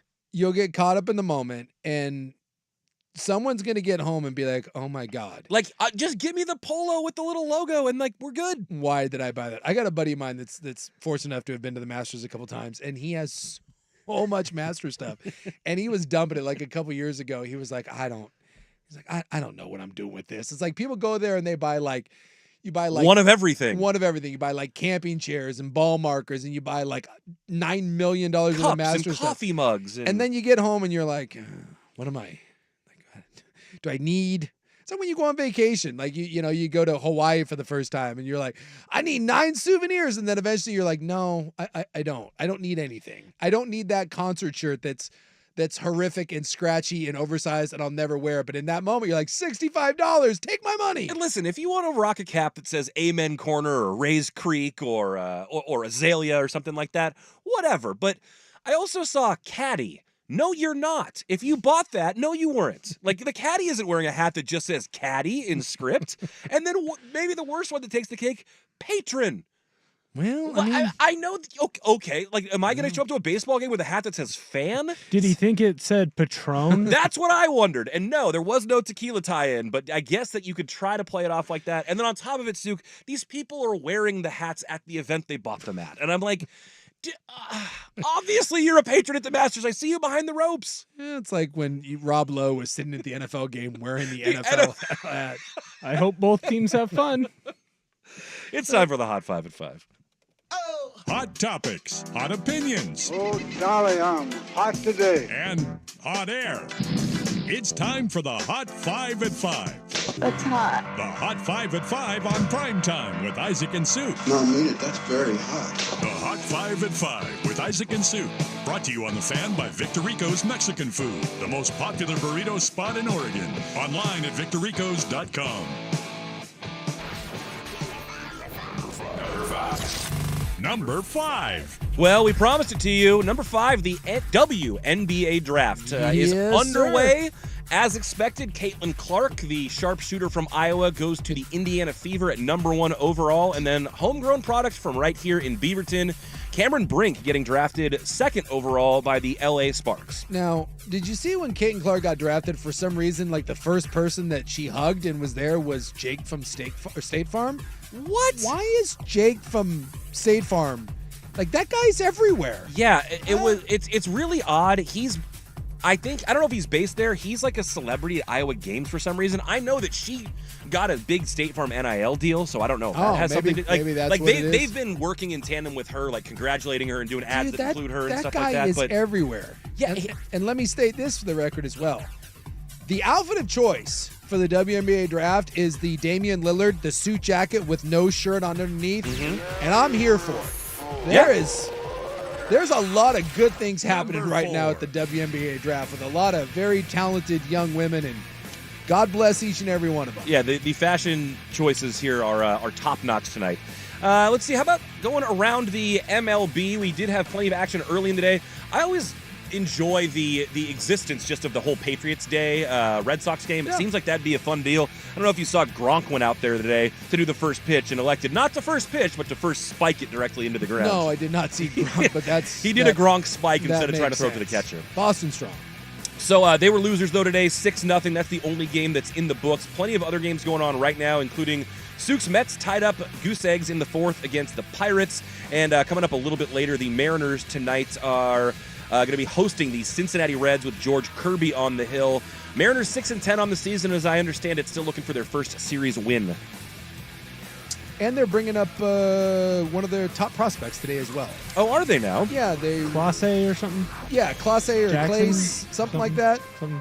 So I guess they're bringing up, they're trying to spark their offense, which is just dreadful at this point. So they're bringing up one of their top prospects who I guess has been killing it down in AAA. Lockers have been cleaned out at the Blazers facilities. The season mercifully comes to an end at 21-61 final record. Joe Cronin speaking today says Chauncey will be back. We heard Chauncey talk today about what he hopes to get out of next season and some, I don't know if you want to call them puzzling, but some interesting sound bites from some of the players about how much they like their time there, how much they like the locker room, and really a lot of questions about what next year's going to look like and whether there's going to be an attempt to really mail it in or to actually be competitive. Look, they're at least saying that their goal is to be competitive next year, which I guess, although in a draft that's supposed to be really weak and everyone's trying to get into next year's lottery, it would make sense because even healthy, this team is not going anywhere. It would make sense to be bad again and try to get into the Cooper Flag Ace Bailey lottery, but they're saying right now that they were disappointed with this year not being competitive and that next year their goal is to be competitive, but let me just say that's the same people that said that Scoot Henderson was going to have no struggles as a undersized point guard in the NBA as a teenager. One of the first things I learned in sales way back when, about 15 years ago, was managing expectations. Yeah. Undersell and over-deliver. And Joe Cronin oversold us on Scoot Henderson, and Scoot under-delivered. Yeah, that's not Scoot's fault. No, and he showed progress towards the end of the year. But to say he wouldn't have issues or struggles or there wouldn't be a transition time, that was a tough expectation on young Scoot. Yes. But the NBA playoffs are set. No Blazers in them. We have one seed Celtics on the Eastern Conference side. They're plus 165 to win the entire thing. You got the Thunder as the fourth best odds, despite being the other one seed in the West. Nuggets at plus 300 as the second best odds to take it all. I think a lot of people think we're just waiting for Boston and Denver to meet and see if Boston can get over the hump. It feels like that could be the collision course that we're on, but at the same time, like we mentioned before, I feel like that there could be a little bit of a topsy-turvy roller coaster action in the Western Conference before we get there. The East, not so much, although Philly sitting there could be intriguing. They're lurking. The West could be an absolute meat grinder, 1 through 6. And maybe even, I guess Golden State or LA, New Orleans and the play-in stuff. And number one, Scotty Scheffler. His wife, Meredith, was at home expecting child. He said he would leave Augusta National if he got the call before the final round, but he didn't. And he posted a 4-under final round to win the tournament by 4 shots. Just an incredible run for him this weekend when everybody else seemed to struggle with the course when it was drying out. He just steady Eddie, could continue to make it happen. Yeah, it wasn't that impressive at the beginning. You kind of felt like it was anyone's to grab, and people kind of kept faltering. I know Homa had a couple of the double bogeys, and no one could really make a push, and then Scheffler just put it away. And really, after the front 9, it didn't feel competitive at all. It was just a coronation for the best player in the world. And then on a completely unrelated note, but I wanted to mention this because you were talking about the Boston day. They ran the Boston Marathon of course. today. It's still, I say this every year, it's the most amazing thing to me in all of sports that we don't talk about. Some cat from Ethiopia won it in like the 8th fastest time in the world. He ran it in 2 hours and 6 minutes. That's a 4-minute mile. My man ran almost 12.5 miles an hour, a 4-minute mile pace for 26.2 miles. It's astonishing. I cannot fathom. Like we say, to be that fast for that duration of time is nuts. I just can't. I don't know what that's like. Go to your local gym and turn the treadmill to 12 miles an hour and then run. See how long you last. See how long you, first off, my ass would just go down. 12 miles an hour. I remember once years ago when I was trying to be skinny, I got down to like 230. I was going to see how fast I could run 1 mile. I was going to see if I could run a sub 6-minute mile. And let me just tell you, I didn't, and I about had a heart attack afterwards. I thought I was sprinting, and I ran like 6:12, and then collapsed on the ground and thought my chest was going to explode. My man ran 4-minute miles for 26 and was cruising. Oh, and by the way, on one of the toughest marathon courses that they do. I mean, for what people say, Boston is supposed to be exceptionally difficult. There's a lot of uphill, tough terrain. Like it's not just 26 miles of flat. This cat was cruising. Of all the things in sports, there's nothing that baffles me more. Not the Tour de France, and I hear that like eats away at your spine. That people, like, your body's eating itself by the end of that. There's still nothing in sports that baffles me quite like marathoners' paces and how calm they are. Because it looks like they're jogging, and then you realize they would just be blowing by you at mile. You could put me in for the last mile. I'm like, I'm going to race. You run 25.2, and then I'm going to run the last mile. And that dude would beat me by 4 minutes after running 25 miles. When you put it in, when you frame it that way, it's that much more staggering. Think about it. If you said to the normal person, you just have to run 1 mile. 1 mile, and you just sprint it as fast as you can. And this guy is going to have to run 26. Most people would be like, I got this. There's no way I can lose. And then realize, are you running a 4-minute mile? It's like going against the freeze. Are you Remember running that a 5-minute mile? No, you're not. No. In fact, you could have me run the I think last my fastest half mile. ever mile was like 6:20 when I was in like 8th grade. Exactly. Yeah. That's what you're dealing with here with my man. Yeah. Walking's better for fat loss. There you go. Yeah, I'm going to grab onto that one, Will. Thank you. Well, that is the Hot 5 brought to you by Victorico's Mexican Food. You can visit them at victoricos.com, home of the best burrito in Oregon. Coming up next, a little bit of Masters wrap-up. Suk and I talked last week about what kind of juice golf has and whether they have any draws. There's one guy who I feel like is starting to emerge a little bit that I want to talk about, plus the talented Mr. Shipley, the amateur who made the cut. We'll get into all that coming up next on 1080 The Fan.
about how it didn't feel like there's enough juice or enough star power out there on the tournament, but the Masters tournament seems like one that stands on its own just because of what it is. People are going to be drawn to it regardless. And I kind of went into the weekend looking for some new guys to follow, to be interested in as far as their games that maybe I'm not as familiar with. I watched a lot of that Ludwig Oberg kid, and he was pretty impressive. Yeah. But a guy fellow Swede, by the way. A fellow Thank Swede, you. indeed. But a guy that I know that you bet a little bit on, and I think people are plenty familiar with him, but I just haven't had maybe that much exposure to, is Max Homa. He was in contention all weekend, and I think he seems like, for one, he just seems like a real dude. He just seems like a regular guy, and a lot of that started because he would engage fans on Twitter, like right away early in his career. He would tell people, roast my swing, and he would let him have it, and like really endeared himself as kind of being, I think more of an everyman. I like me some Max Homa. I think and he's never had the breakthrough. He's never won a major, but he's the sort of guy. Look, it would be better for golf if Max Homa was doing what Scotty Scheffler was doing. Sure. I think there's a lot more, I guess, excitement to his personality. One of the things that he was asked over the weekend afterwards was how he thought he would feel waking up this morning, and here's what he had to say. I think tomorrow will feel like, I haven't drank in a really, really, really long time. I've been planning for Sunday after the Masters, so probably not great. He admits that he's been holding out for quite some time. So they're asking him how you're going to feel about your round, and he's like, I'm going to wake up really hungover tomorrow. Well, look, he netted himself a cool $1 million. Yep, it was like $1 million and some change, finishing tied for third. Again, that's the sort of thing. That's good for golf. Personality is good for golf. We've learned this, that in most fringe sports, women's basketball, men's golf, all the Olympic sports, there's a reason why when the Olympics roll around, they're in what, London this year, right? Paris. There's a reason why when you watch the Olympics, how much time is spent covering the sports and how much time is spent on the little vignettes telling you why you should absolutely care someone about texted it in earlier, the puff pieces. Like, yes, they want to make you care about the person, and he's the kind of person I think fans could grab onto. Yeah, Homa's a big personality and is a fun guy, and I love when they have those sorts of answers.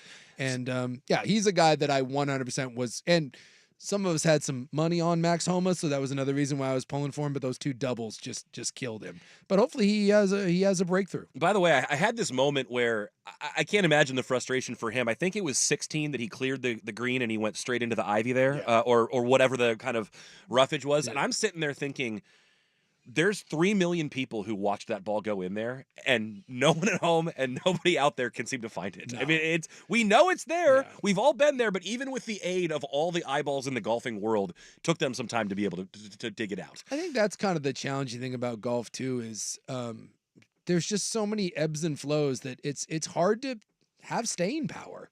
Again, Rory for a while was the best golfer in the world, and he hasn't won a major in a decade. In a decade.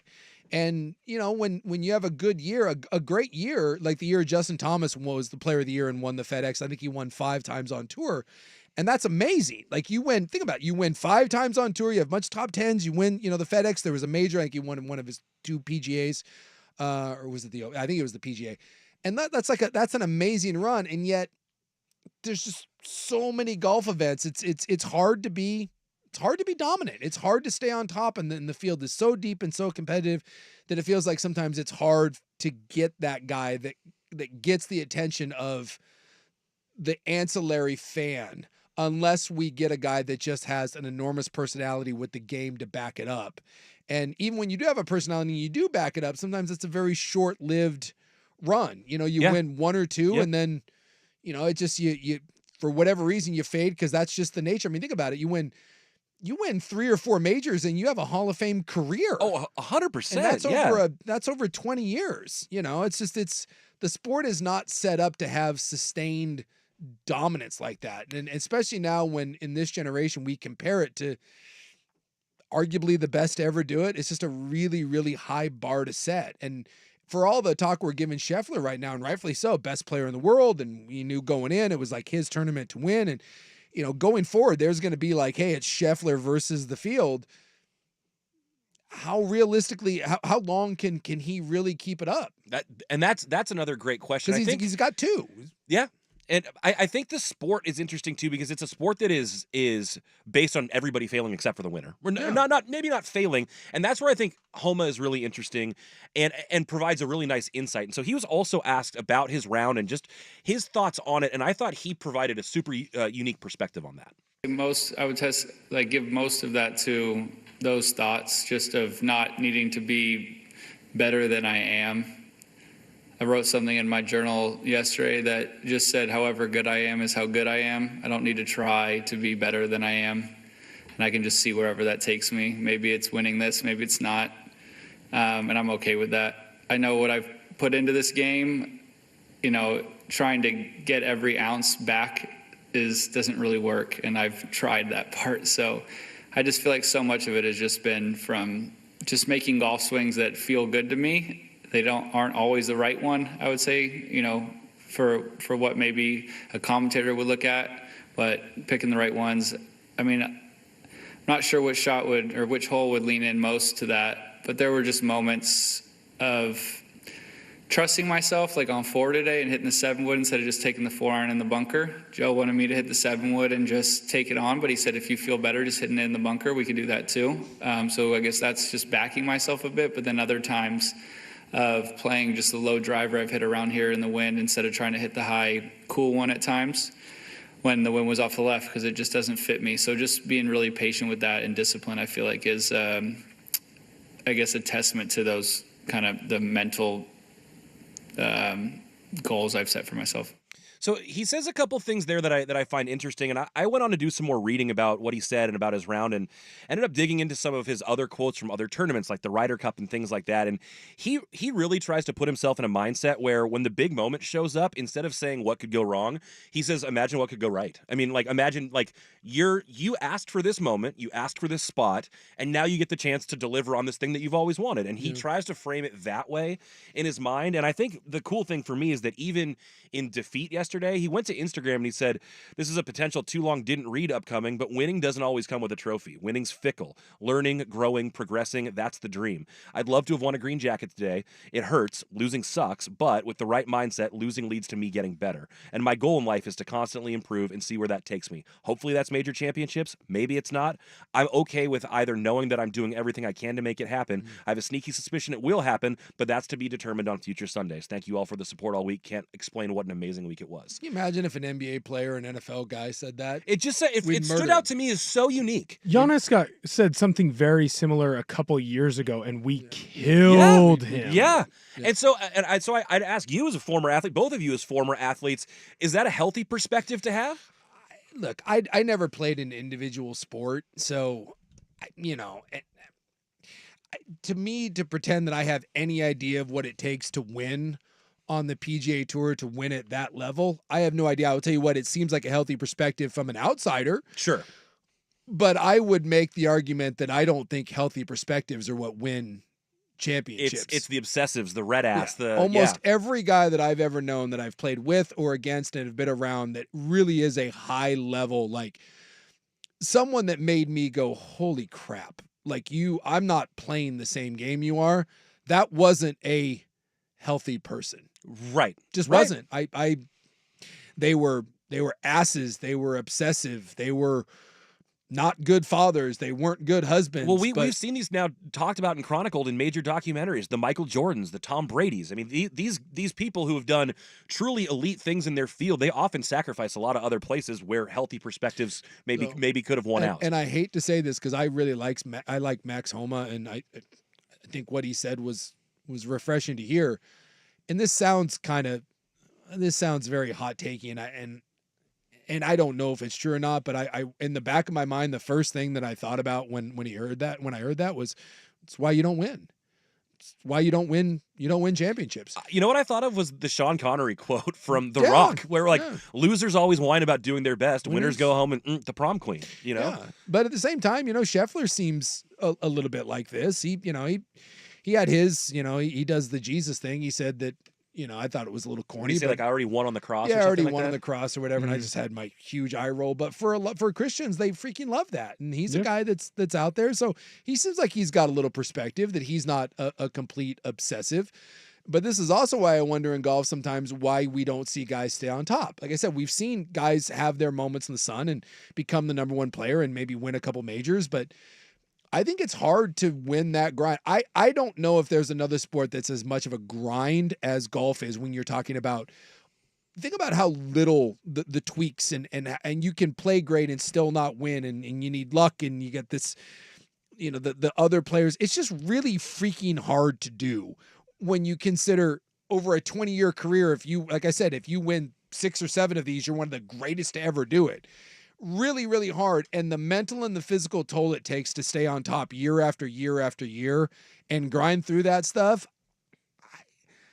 I wonder if more guys aren't obsessive, if there's not more Max Homas than there is Tigers. Sure. And that's why we see more Maxes than we do the obsessive dominant, goes on these runs. Like if you think that Dustin, all those guys that went and play and live, none of those guys are killers. I mean, they're not cut your throat out. They all wanted They took the mercenary money. They wanted a lesser grind. They wanted the guaranteed money, and believe me, those guys are all great golfers, but I don't know that I think there's a mentality in there that doesn't come along. The stupid, cheesy Mamba mentality, which we all claim to have and very few people do. It matters for the best of the best. It does. And I think when you get guys like that, I think that's when you get generational talents. When you combine great skill with that obsessive nature of it, that's when creepy success kind of, manifests itself. And then once you get there, can you sustain it? I don't think that's just an athlete thing, though. Like when you look at like the truly rich, like the Jeff Bezoses, the Elon Musks, whoever you want to throw in there, I think they're the exact same way. Like, right, it's they don't stop when they make their first billion. That's when they get started, kind of a deal. Right. Like people will say all the time, like if you could have $50,000 or like a dinner with Jay-Z or Jeff Bezos or any of this, I don't want to have a dinner with any of those people because I guarantee that those people suck. Like I don't want to be hanging around with them because they don't seem like good people to hang around with. They don't feel like a bro. They feel like a bad hang. Yeah. But it's the reason why they're a billionaire. It's why they're successful and they're comfortable rubbing people the wrong way. Absolutely. I think that there's a lot of virtue to that. A lot of people who are supremely elite in their field, they're not great to other people. But it's how they look. In order to make $1 billion, you got to step on some necks, and you can sit there and I'm not a big Elon guy. I think that guy seems like a giant tool bag, but Elon has done more than I could ever fathom. Sure, he thinks up things that other people don't think up. I'm not starting one of the most successful companies in the world. I'm not worth $100 billion, but I can be like, I'm a good bro. I'm a good guy to have a beard with. And Elon's like, cool.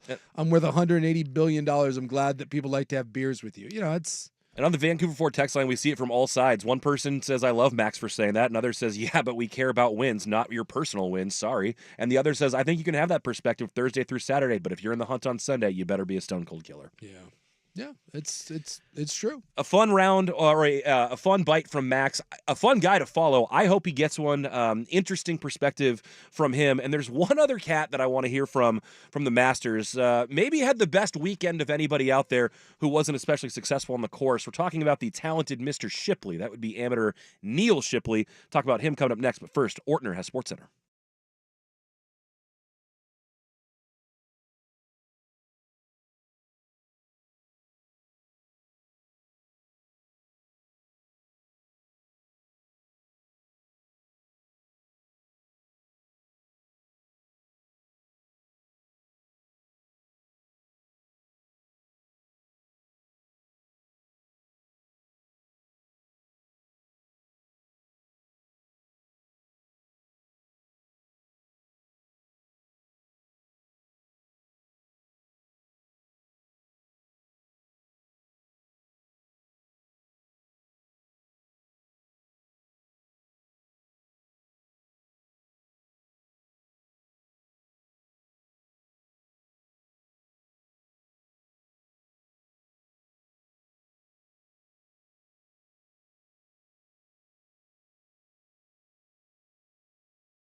Richie, or the Club Hour, coming up. And got to get to some more conjoined twin news that we left on the table on Friday.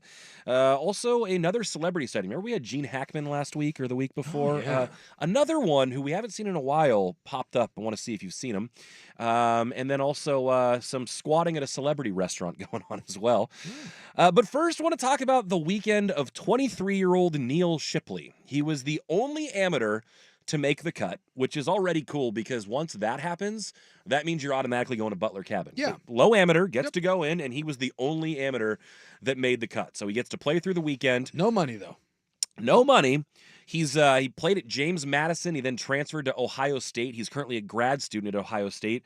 His buddy Carter is 20. He was on the bag for him.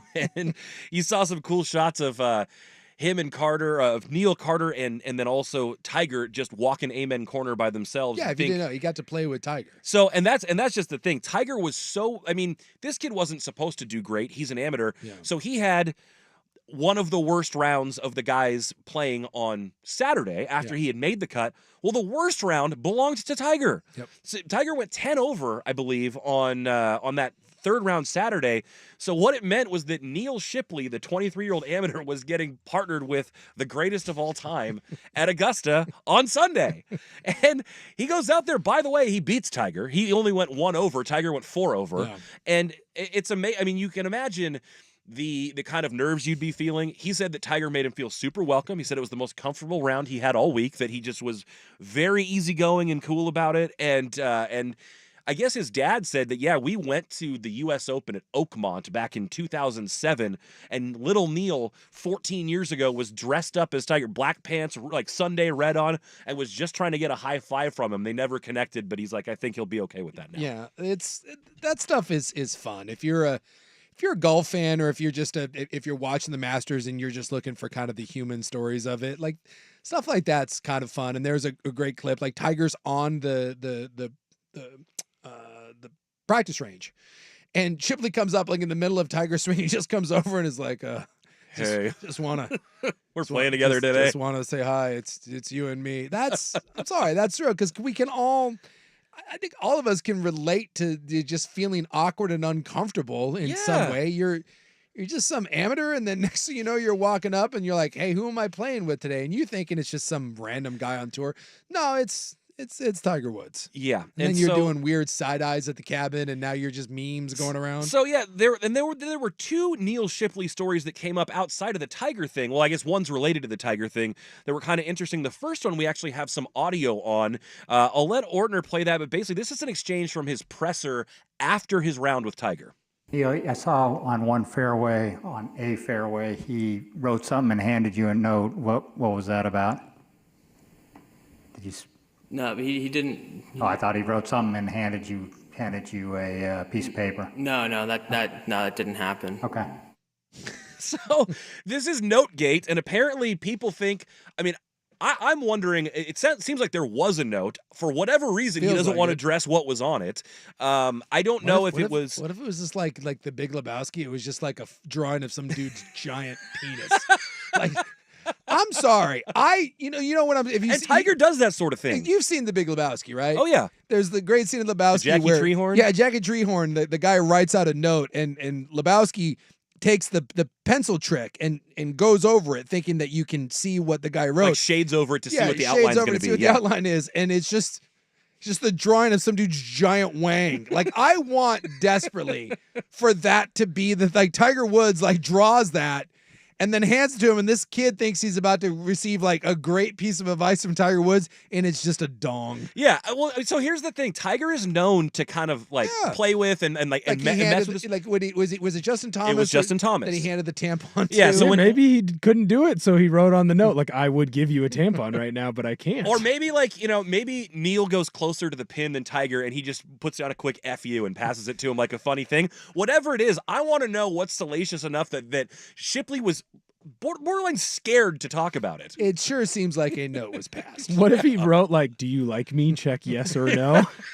Like, How's what a the- great note. How's my swing? Right? Good, okay, not great. Can we all agree that a note indeed was passed? I think so. Right? Yes. Like there's Well, the reporter saw it, so Yes. it wasn't like it was somebody made it up. Now, I don't think we have footage of it, but somebody covering the event was like, "Hey, I saw this happen. What's the deal?" They're like, why would I you- don't think that happened." Why would you make it up? Something was handed, and even if let's say it wasn't a note, let's say it was Tiger handed him, I don't know, like a gum. Wouldn't Shipley just be like, oh, he just handed me some gum? No. Yeah. A note was handed. I want to know what that note is. Like, there's just so many great things, something about Perkins waitresses, something about how great would it be too? Like you're walking up whatever green that was, you're walking up 13 and the note just said blonde third row up tops. And he would do that. I feel like he would. Yeah. Why wouldn't he? You're Cameron Tiger. Brink's dress tomorrow. Yes.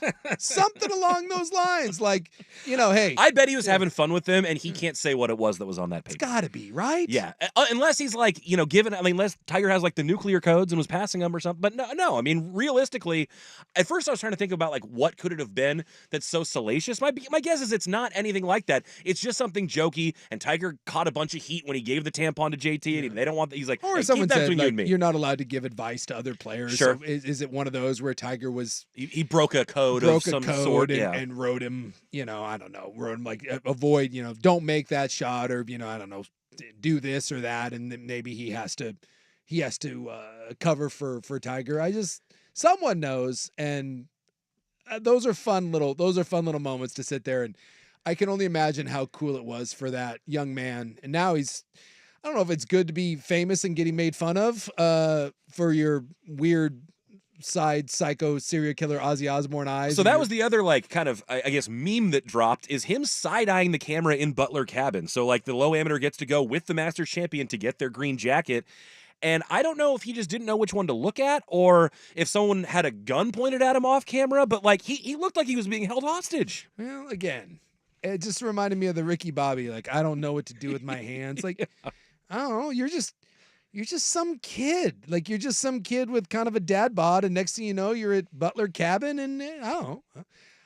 I'd like to act like I would be all cool, and I don't know what the hell I'd be doing at that. I'd be uncomfortable right now. And then imagine being the bro friend who's the caddy who's thinking, oh, well, when I'm caddying Sunday, it'll be another play. And it's like, not only did the kid who made the tournament get to play with Tiger, his buddy 20-year-old, like, who's schlepping his bag is like, hey, me and Tiger shaking hands at the end of the day. It's pretty awesome. It's really sweet. And now you'll live on in meme form for, I don't know, like, it'll go for about 6 months, and then we'll move on to something else. But for a brief moment, you're a fun little meme there with your weird side eye. It's like the turtle kid or the. I like turtles. What's weird is when you see those people grown up. Yeah. Didn't that kid recently do? Yeah, the turtle guy redid his. The little girl that's doing the famous one where she kind of does like the ick face and does the side eye. She's all grown up now. Yep. The guy with the big eyes that does the whoa, like the famous one. That like you used to see that guy. That guy looks nothing like that. He's actually kind of a handsome fella. There's even did you remember, have you seen the clip that went viral of the Alabama fan that hates Tennessee, and he goes on like a 2-minute rant about how much he hates Tennessee in the football season? They tracked him down like 20 years later and had him do the same rant. It was really good. Yeah, so he'll have his brief moment, and maybe he goes on and does something on the PGA Tour, and if not, he'll just live in infamy as this. All right, Club 1080 is coming up, but before we get there, the man of the people in the NBA delivers on the last night of the regular season. It's coming up next, right here on The Fan.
But I want to get to a little bit of NBA news, or not really even news, but a man of the people delivering on the final night of the season. It's amazing. He knew the assignment. In only the way that he could. We're talking, of course, about Boban Marjanovic. Bobby, fan favorite, teammate, club, like locker room favorite. No.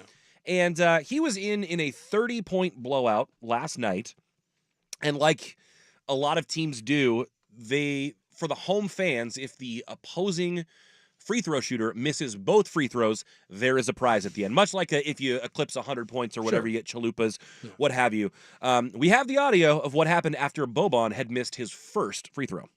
Fans are getting excited here. There might potentially be some free chicken on the board if he misses the second free throw. Oh man, free chicken on the board. Yeah, so that's why the fans are getting a little frothy. Oh, they're pointing to you. Boban's playing with the crowd. Say, you want chicken? Here's your job. Oh, he gave him chicken. He's a man of the people. He's a man of the people. He did that on purpose? He did. He gave out free chicken. I mean, it's almost like a wrestling heel. Like, you've got the guy down on the ground and you're like, do I knock him out? Do I pin him down? Do you want me to finish this thing right here? And he's getting him worked up, and then he throws an absolute off-center brick up there. Well, I mean, it's amazing. The Rockets had already been eliminated from playoff contention. The game was over. It was a 30-point margin. Who cares? Like, that's wonderful.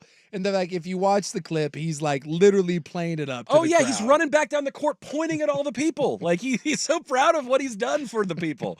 It's awesome. Hey, and by the way, that's not just any regular chicken Sammy. That's a Chick-fil-A chicken sandwich. Okay, right there, that's solid. Which I'm on board with. Hey, Blazers, let's get to going here. No offense to what are they still Chicken doing nuggets? Are they doing nuggies? Yeah, I think they're doing. Is it a 4-piece or is it a 6? Wouldn't know. Not worth downloading the app.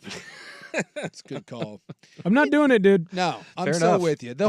I'm out on fast food. Nothing drives me crazier that on the one time that you decide to go to fast food and you're sitting there like maybe like I usually go, if I'm gonna ever go, it's usually for like a breakfast sandwich. Like sometimes you're driving around, I'll stop and go off, get like an egg McMuffin or something. I'm in my car. I've driven to your restaurant and you're like, are you gonna be using the app today? No. I'm at the effing drive-through window. Why do I break out my phone? Because they want to be able to send you offers that There's will a make you go modern more piece often. of technology right here in front of me with a big board. I tell you what I want, and like 30 seconds later, you microwave it, and you give me my Egg McMuffin, and I go about an app. Like, what do we do? Why do I have a drive-through? An app, it drives me effing crazy. App. I'm with you. I'm not downloading that. Give me my old little coupon, and I'll walk in. I want my chicken sandwich. Thanks, chicken sandwich. Walk away. Yeah, it's not that hard. Additionally, I can't hear a clip like that, which, by the way, the regional announcers on that absolutely nailed. They want chicken. They got chicken. Who doesn't want chicken? We love chicken. The ace at moments like that is Kevin Harlan, for my money. He's when it's the shirtless streaking fan or the cat that's trying to score a touchdown or whatever. Just last week we had a chicken spill. I believe it was in Sacramento, and Kevin Harlan was on the call for that one. Pelicans hold on, driving into Murray. Somebody's thrown something on the floor. 46 seconds to go, and a whistle blew. It's a chicken wing. Why would someone throw something that good out on the floor? It's crispy. It's warm. Yes. And I almost had to go out and I'm so hungry. I hear your stomach over here growling. What's that guy? I hope he eats it. He's going to save it for, put it in that little heater over there. 46 seconds to go. It's Murphy with the ball and Fox the quick foul. I love that he's talking about picking it up off the ground and using and heating it up over on that heater over there. Kevin Harlan is an American treasure. Absolutely. And I couldn't agree more. Of all the things that you could throw, why a chicken? Don't throw it. It had to have been dropped, not thrown, right? Well, no, it looked like it was. Was it chucked? It appeared, at least from when I saw it, to be significantly out on the court. Okay. It did appear that I don't know. I don't know how you could drop a chicken wing that far out onto the floor. I do, but maybe it was maybe someone hit it out of your hand, but that to me did feel like someone threw a chicken wing. Speaking of, did you see Protein Bar Gate at the Masters with Ludwig? No, what's our protein bar? I mean, he was having a great front nine, Yeah. and on the final round, and he was getting fans into it and stuff. And he's eating like a chocolate protein bar Sure. as he's walking off from one hole to another, and he's slapping high fives, and somebody just knocks it out of his hand, and and it lands on the ground, and he looks at it like, should I pick that up and do? And then he just leaves it and walks away. People then tracked him after that. He he bogeyed like I think 2 of the next 4 holes. So Well, it depends. Like, I mean, you're like with the 5-second rule sort of thing. Like, I know golf courses are a little different because it's on the grass, but a protein bar definitely is going to stick to the protein bar. well, the other thing is everyone's watching you. I So think maybe at that point, maybe I rip, like, if you just rip the wet part, the wet end of the protein bar sure, off, yeah, that'd work. then you still have the rest of the protein bar. I have a new rule as I've tried to get thinner in my older days. If it hits the ground, I just let it go. It's done. I can't say that I'm willing to do that. Yeah, I think for me it still definitely depends on the item. I don't think that my It's body time and looks like place. this because I eat off the ground. That's not. I'm just saying time and place. Like, let's take the chicken wing thing. If Mhm. I've got an order of 8 wings and one falls on the ground, no, chances are that wing is going away. But if that's my last chicken wing, I'm not ending it. That chicken wing is getting picked up. And I know it's silly because it would be the same amount of wings. I'm still eating 7 wings. I'm willing to sacrifice the first wing. I'm not willing to sacrifice the last wing. No. And then this also depends on where I drop it. Like, sometimes if something gets dropped in my house, the first thing is I got to look for dog hair. I pick it up. Is there dog hair? That's a huge one. And unfortunately, if dog hair is attached, No go. It's over. It's gone. It's finished. But if there's no dog hair, now I got to do a little closer inspection, and maybe we make we make a different judgment. Well, I'm now in the mode where I have a toddler, which means we eat disgusting things off the floor all the time now. And Yeah. I still like we're in this mode where obviously we don't want him to, but like inevitably he's gonna put dirty hands in his little mouth, and that's It just happens. how that's gonna go. My mom tells this story from when I was growing up that there was a big craze about sanitizing baby bottles and Oh, whether you should or shouldn't. And she said I was thinking about doing it. And then one day I looked over and I watched you pick up a dead fly off the floor and eat it. And I thought, why the hell would I sanitize my bottles? Exactly. Kids are meant to be like, again, you think about it from a nature perspective, like kids are they're crawling around in filth. I saw a kid eat a crayon once. Yeah. As a teacher. Yeah, Yeah, man. like it's, we worry way too much about germs, which is why, again, it's an individual thing about, it's not going to make you sick to eat a chicken wing that was on the ground. You wouldn't think. It's just a matter of, are you willing to tolerate the grossness? And then again, like, if you drop Chinese food on the ground, you're like a lump of chow mein. Like you're no. either eating all or none. You're not eating some of the Chinese food. You're just powering through it, and putting a plate down and sliding everything on and saying, I'm eating that, or none of it goes. But if you drop, like let's say you drop, I don't know, like a burger or something, like a sandwich, as long as it's somewhat intact, that's a totally different ball game. And to the text line's point, this makes a lot of sense. If there's one golf course where you could eat off the ground, it's probably Augusta National. Well, and is this gross too? But because I smoke cigars when I play golf, I'll put my cigar on the ground. Sure. Yeah, I think a lot of people It's different though. How is that different? I'm putting it in my mouth. I don't know. It's different to me though, because like you're not like swallowing the cigar. No, but whatever germs or whatever have touched the cigar would have been the same that touched the food, and it's going back in your mouth. It's just in your mouth. My wet, gross cigar is going on the ground, and then it's going back in my mouth. Yeah. And it's not going in like your intestines. Oh, so that's what you're worried about? No, Food it's more of a poisoning? discipline thing now. Look, I clearly had no issues eating lots of food for a very long time. It's just like a discipline thing now. I don't know. It's like, oh, cool. I get another just calorie. say for the record, I don't fear food poisoning at all. The amount of times I don't either. Whatever, food poisoning. Never had it. I'll deal with food poisoning like it. Oh, what am I going to get? An upset stomach? What I'm gonna? It's gonna give me some diarrhea. Welcome to my world. Take some chances. I'm not afraid of that.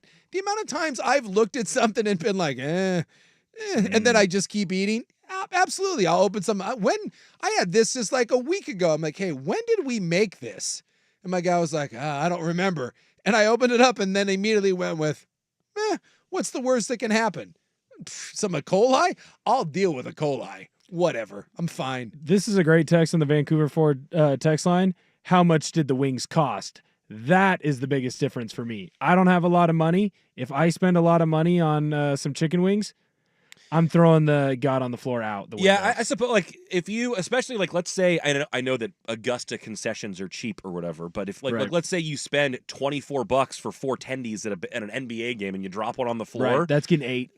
I mean, are you going to eat your $7 tendy? Yeah, I'm going to eat it. Yeah, I guess that's key. I remember years ago we went to Disneyland, which don't go. It's terrible. Unless you go by yourself and then do a bunch of mushrooms, and it's fantastic. But I went with my wiener kids, and my daughter, who's now, is now an adult, but I think she was like 5 at the time. Young, 4 or 5 years old. She wanted a corn dog. Wouldn't shut up about a corn dog. So I finally found the damn corn dog, and it was like $17. It was like one of the big corn dogs, right? And it's like $17. And she takes one bite of it, and is like, I don't want this. And I'm like, you're eating that freaking corn dog. She's like, I don't want it. You're eating the corn dog. I swear to God. I waited in line for it. I paid for it. You're eating it. Like 30 seconds later, I hear, oops. And I turn around, and there's the corn dog on the ground. No. Intentional oops? Oh, that's an intentional oops. And she's like, what do you want from me? I was like 5. I don't remember. I'm like, whatever. Guess who got picked? And by the way, there was like mustard on that corn dog. I didn't care. I picked up that corn dog. I'm like, here you go. She's like, it's on the ground. I don't care. And like stuff was attached to the mustard. So I ripped the part of the corn dog that didn't have with the mustard on. And I threw that away. I'm like, you're going to finish that. I'm like, we ain't going anywhere. You want to ride another ride? You're eating that corn dog. Why? $17. Again, to Will's point, that had been a $2 corn dog. Oh, well, it wasn't. Yeah. It was $17. Yep. I stood in line for it. That You're eating that corn dog. Makes a difference. You could have dropped that thing in doggy doo. Mickey Mouse could have come over and taken a rat dump on that. And I'm like, well, sorry, $17. I waited in line. You want to go on the pixie dust twirl or whatever? Take that extra topping. Ha ha. You're eating that thing. You're going to be fine. It's time for Club 80. Club 80. It's time for Club 1080. It's all Copa Isachi, whatever. We're going to tell some stories. It's coming up next. Conjoined twins squatting in a celebrity restaurant and a celebrity setting. It's all up next in the club on the Fan.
you're gonna suck the right way. Club 1080. The Well, hello there. north of Milwaukee. At the club. You can take your Halloween and shove it up your little kid ass. Souk and Rob's passion are always the Versace. fashion at the club. I'm gay, I'm gay, I'm gay. I came hard today. The Rob Halloween drop is so underappreciated and not used nearly enough. There have been a lot of recent Rop drops that are very good, though. Halloween. Take your Halloween and shove it up your You can take your Halloween and shove it up your little kid ass. I'm sorry, that is Yeah. fantastic. There have been and I knew as soon as I said it earlier today. Will, do you have it? Where's the one that that you clipped me on? If you're gonna suck the right way. Yeah. Yeah. As soon as I said it, I'm like, oh, if I was sitting in Will's chair, I'd be clipping that for sure. It's a valid point. You do have to suck the right way. Text line also saying that we need the Buck Mickey Mouse drop. We'll see about that. Fire away, big boy.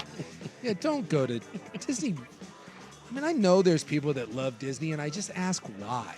Like, go there, and it's just families being miserable. If you ever want to see kids crying and parents mad at each other, I'm not like, and by the way, I'm not being facetious. I'm dead serious. Go to Disney and look around, and you will see moms and dads on the verge of divorce, and you'll see kids crying and just being unhappy and complaining the entire time. And you do that all for the grand total of like the low price of like $8 gajillion and $17 corn dogs and like 9 hours in a ride. Like, go in the summertime when it's really warm, and like No. and realize that like Star Wars, you're just gonna stand in line for an hour and a half in 90-degree blazing heat while a bunch of little kids wait for a Star Wars ride that lasts 90 seconds. Dude, he's such an effing loser. It's like one of my least proud moments I freaked out at Disneyland, and I kicked over one of the rope barriers, and then I flipped everyone off, and I just stormed off. Wait, do you remember what was the final straw? I didn't want to go. Like, Just at all that day? No, I didn't want to go, period. The whole trip. Because I knew That's a good starting point. I knew it was going to be a disaster. So I was like, can we just, like, I think I wanted to go to, like, Belize or Hawaii or someplace like that. I was like, let's go to a beach. The kids will play in the water. Dad can day drink, and we'll all just relax. You know, it's lazy river. Because, like, I know my kids. We'd go on vacation, and they just want to, they just want to relax. And that doesn't work at Disney. No. So, no, but we had to go to Disney. And I was like, maybe when the kids are older and they can go off and do their own thing, but they can't. And we have three, there's like age gaps with the kids. I think at the time we had anywhere from like 5, we had probably had like 5, 8, and then like 12. Ooh, that sounds rough anyway. So it's like, it's hard. So we go to the Disney hotel, which again, that's real affordable. And you buy the stupid like Disney package, and it's like Disney breakfast, which again, just get ready. Just every time you're there, you're just getting gouged. Yeah. And I was like, because they put your pancakes in the shape of mouse ears, like they can Yes. charge you $30 for them. and I just was like, I'm not gonna complain. I'm just gonna suck it up. Like this, I'm not gonna complain. I'm gonna be super positive. You ever do that? Like you're gonna fake it till you make it. That was my thing. I said I'm just gonna be uber. Go along, be the good sport dad. Be uber positive. Like let's go. Let's get juiced about this. And we get there, and it's just the kids and my wife are just like at each other's throat. The kids don't even want to go to the park the second day. Oh, boy. They just want to stay at the pool. Oh, and at that point in time, you're like, no. We paid for Disney. And I'm fine. Because the Okay. first day was a disaster. So why would I want to do it again? Yeah, so I was like, hey, the kids want to go to the pool. Let's just go to the pool. And my wife's like, no, we've got this fast pass and this fast pass, and we have to go here, and it's all regimented. I'm like, they just want to sit at the pool. I'm like, why don't we bail on that morning stuff? We'll eat some lunch, and we'll go later in the day. Sure. No, we're only here 3 days. You got to get your money's worth. So we haul the kids out of the pool, and that pisses them right off. So the kids are all in the bad mood. Here's where the $17 corn dog comes in. So my daughter's just in a pissy mood. So we just have stuff like this, and they're just complaining, and the ride lines are all long. And they finally found one ride that they liked going on, and there was like no line for it. Okay. It was some cheesy Peter Pan. I don't like you just sure, whatever. It was dumb, but it was but there wasn't a line and they could keep riding it. So I was like, let's go. So they had ridden it like 3 times and they're like, again. I'm like, cool. Go. And my wife's like, no, we're not riding it again. We're gonna go Go wait in line for something else. And I'm just like, this is the one thing that they want to do that's actually that they're not going to have to stand around and So just let them ride it until they're done. Eventually they'll get tired of this and we'll move on to something else. And she's like, no, we're moving to something else. So we moved to something else, which again, there's like an 8 million person line. So we're standing in this thing and everyone is just sniping at each other. And I was like, I didn't want to come on this effing trip. And I'm the only one that's not complaining.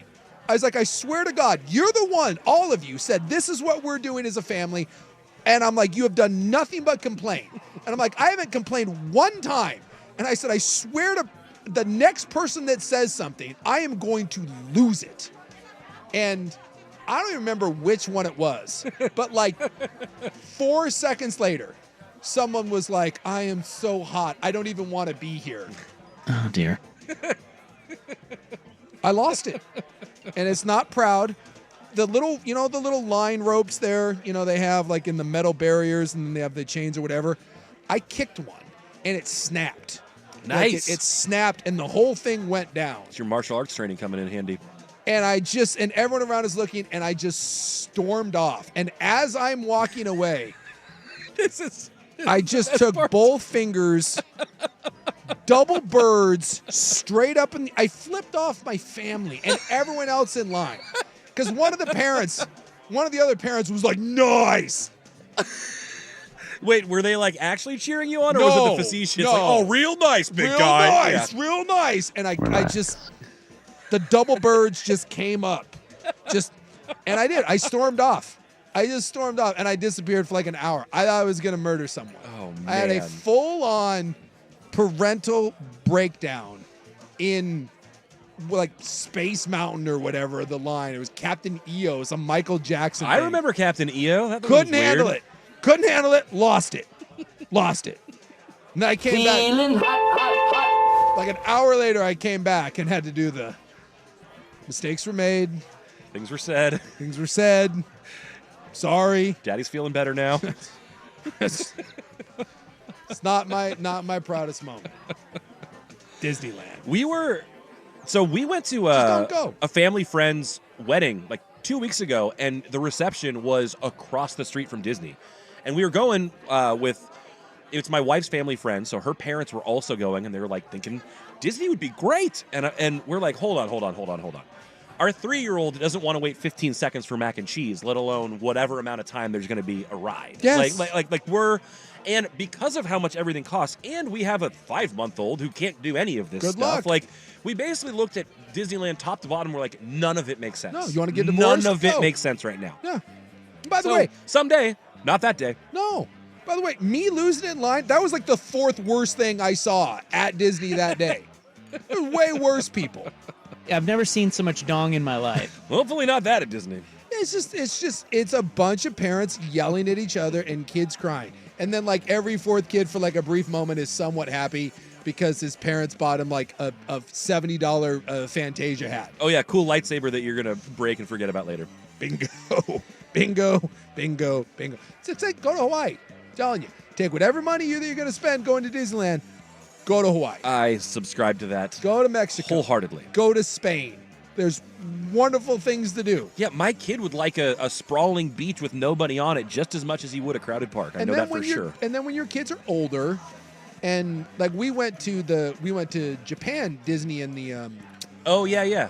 What's the other, not the Disney, there's 2 of them over there. The Universal? Universal. Epcot? Great. Yeah, the Universal with like Harry Potter and everything. It's great. Mm-hmm. It's phenomenal. Because the kids are all old enough to do their own thing. No one can complain and bitch, and everyone's old enough to drink, and that's better. But like 4-year-olds? No. Couldn't pay me. That trip could have been free, and it still wouldn't have been worth it. Yeah, I can imagine that ending very poorly for all of us. Just be ready. If you're a dad, be ready to apologize. Oh boy. No, I don't want to. So we're not going to go for now. Do want to get to something Suk teased on Friday. We had some conjoined twins talk previously about one of them getting married, but there was a second, not a follow-up, but a second conjoined twin story. I want to hear what that's all about coming up next in the club on 1080 The Fan.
Some kick little ass rock flying eagle.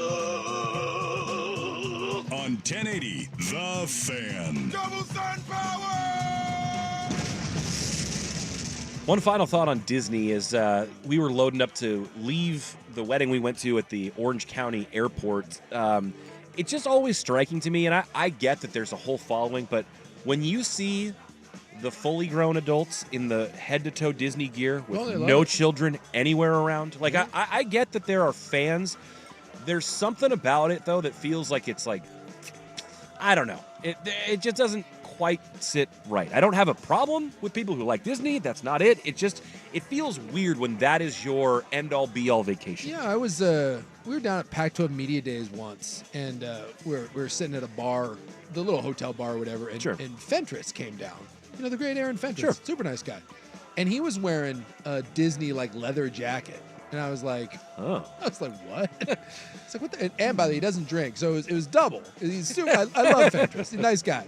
But, like, he came to the bar and he ordered a Shirley Temple, which, fine, man. You don't drink. Nope, whatever.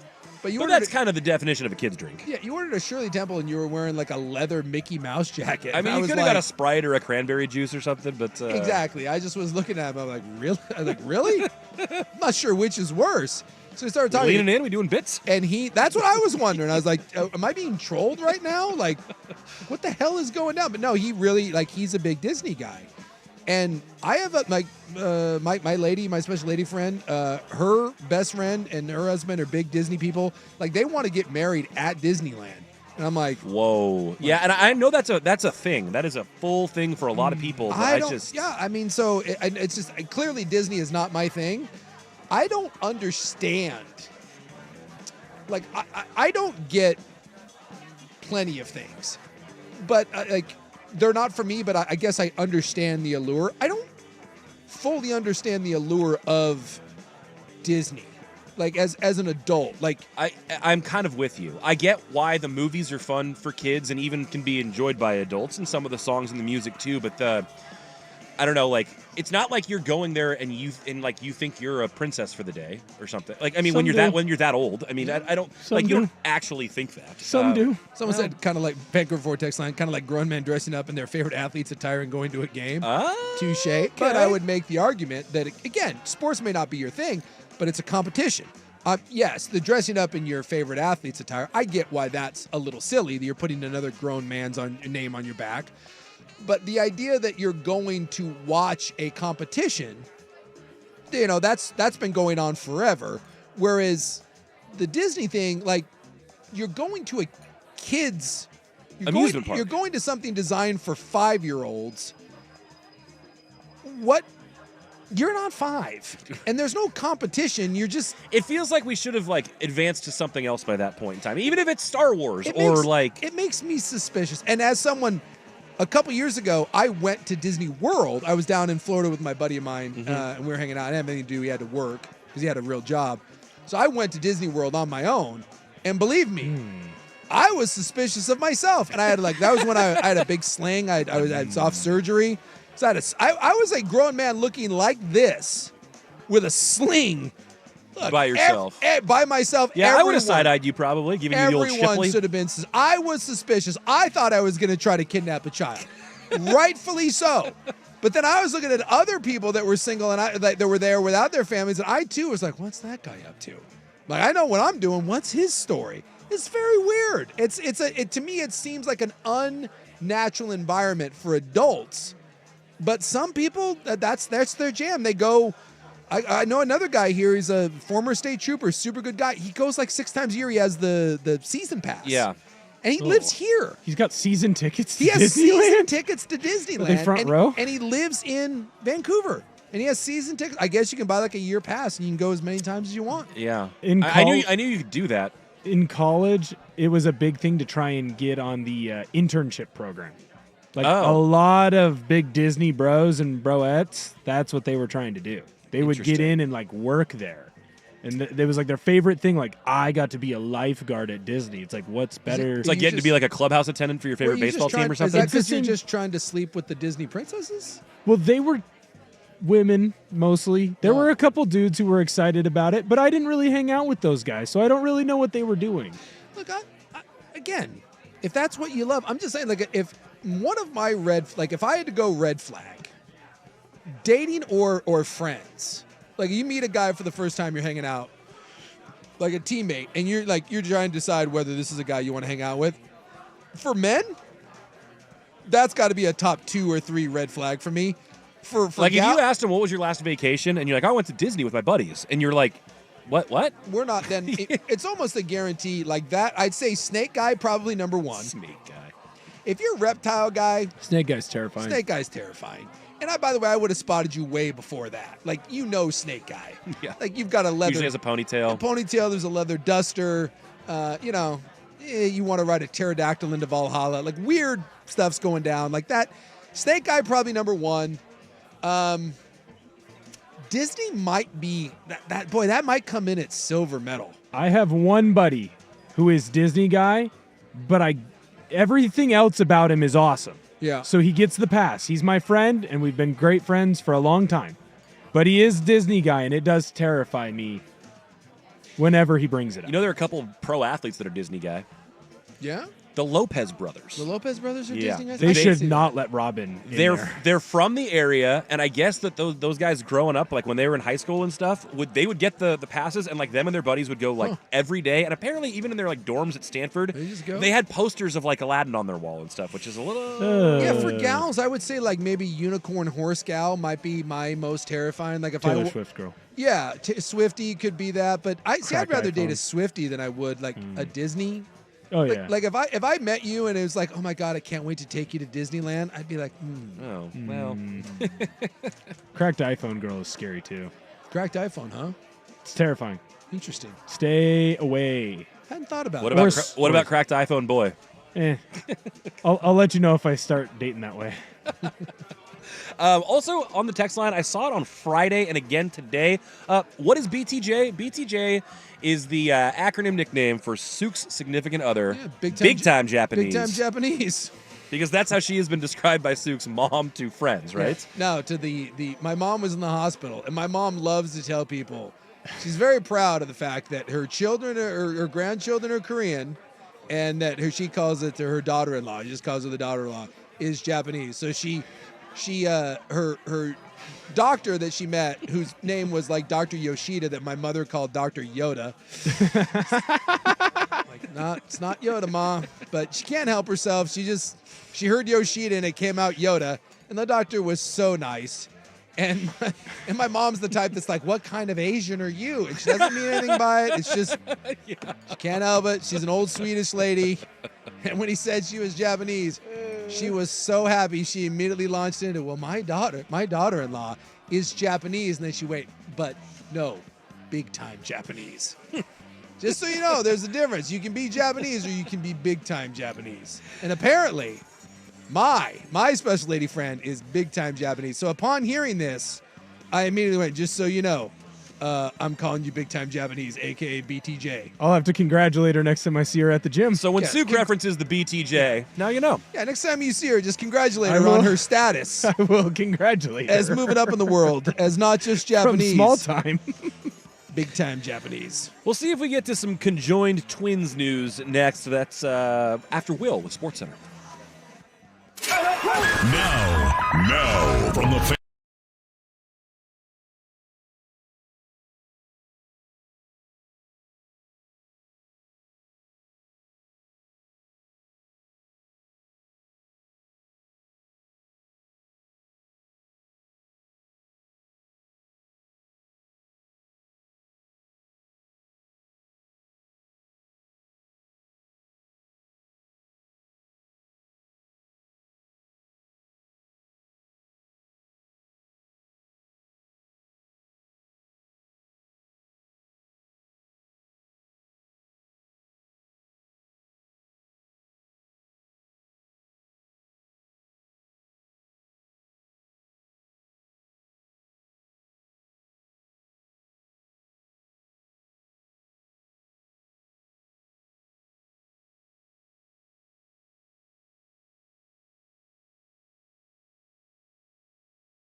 Did you just say we just stepped out of the shower? I said he. Right, okay. On 1080, The Fan. Double sun power! On a sports note, because the WNBA draft's on behind me, I'm currently in pucker factor 9,000 with the Red Wings season here. Hanging in the balance as they will find a way to screw this up. Yeah, the Wings were down 4-2. Now they've tied it. Now they've tied it. They still need this win in the worst possible way. 1 point's not going to get it done. But someone said, because the WNBA draft's going on, and the rise of women's basketball, this was a great tweet. Someone said, was curious about the WNBA team valuations and read that Mark Davis bought the Aces for $2 million in 2021. Okay. And he said, who on earth sold for that cheap, I wondered? What idiot misread sports trends that badly? What rube failed to see the imminent value of women's sports teams booming in the near future? And then read, we can confirm we have entered into an agreement to sell the Las Vegas Aces to Mark Davis. We're waiting approval from the WNBA Board of Commissioners. Mark's a longtime champion in women's basketball, blah, blah, blah. It's the statement of selling it. Signed, George Klyavkov. I'm very President confident. of Entertainment and Sports of NGM Resorts International. Oh, boy. I just thought that was fantastic. Like, what idiot could misread the future so badly? And I give you George Klyavkov. The kind of person that says, I'm very confident. No, I don't know. I personally found that one to be... That's delightful. I found that to be delightful. Conjoined twin news? You got some more of it? Well, yeah, we were talking. I went down the rabbit hole. It was like a week ago. Yeah, of last week. The conjoined twins that were on the TLC show, and they share one body, and then there's two heads. Mm-hmm. And one of them got married. One of them got married, and it led to a whole thing about, I was like, because they share everything. So, Right. like, when one has sex, the other one claimed that she closed her eyes and ignored it and put on headphones. But she said when one felt pleasure, the other one felt pleasure. Yeah. It's very weird. Mm-hmm. It's a very weird situation. The whole thing. And then I read, like, 2 days later that the world's oldest conjoined twins died at the age of 62. Okay. And I thought this, so then, of course, I went down this rabbit hole. And it led to a whole thing of which conjoined twin would you rather be? So we have the two girls, one body, two heads. Right. Right, in that whole beat. Right. These were two twins. One was female, one was male. Oh. Yeah, Lori Wait a and sec- George. How does... But Okay. follow me on this. So they weren't joined at the body. They were joined at the head. Oh, and then they had separate Two- lower halves? Yes, but one of them had a full lower half. The other one just had a torso and arms. Oh. And then joined at the head. So they shared legs? No. Kind of? Oh, no. So one controlled the legs. One had legs. The And- other yeah. one was just attached they were attached at the forehead, and they shared 30% of their brain. And the other one had like wheels, like a platform scooter that they would scoot around on. Because yeah, I don't know how to best describe it. Yeah. No, I mean, I think I kind of get it. Yeah, they're joined at the forehead. So one of them had the ability to walk around and do things, and the other one was just from the waist up, and then was attached to the forehead. So they had a little apparatus where they like scooted around together, and when one died, obviously the other one died. Right? They shared everything, so they shared 30% of their brains, but separate organs. And I was thinking to myself, well, that was a whole other thing. Like, again, I went down a giant rabbit hole. So I was asking, like, which would you prefer? Shared brain, two separate bodies, or would you want one body, one head, all the sensations?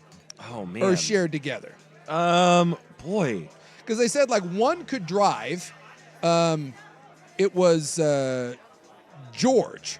George could drive and do things because he had legs and a body, but Lori was kind of at the whims of whatever George wanted because she couldn't do anything on her own because she was dependent upon him to move around.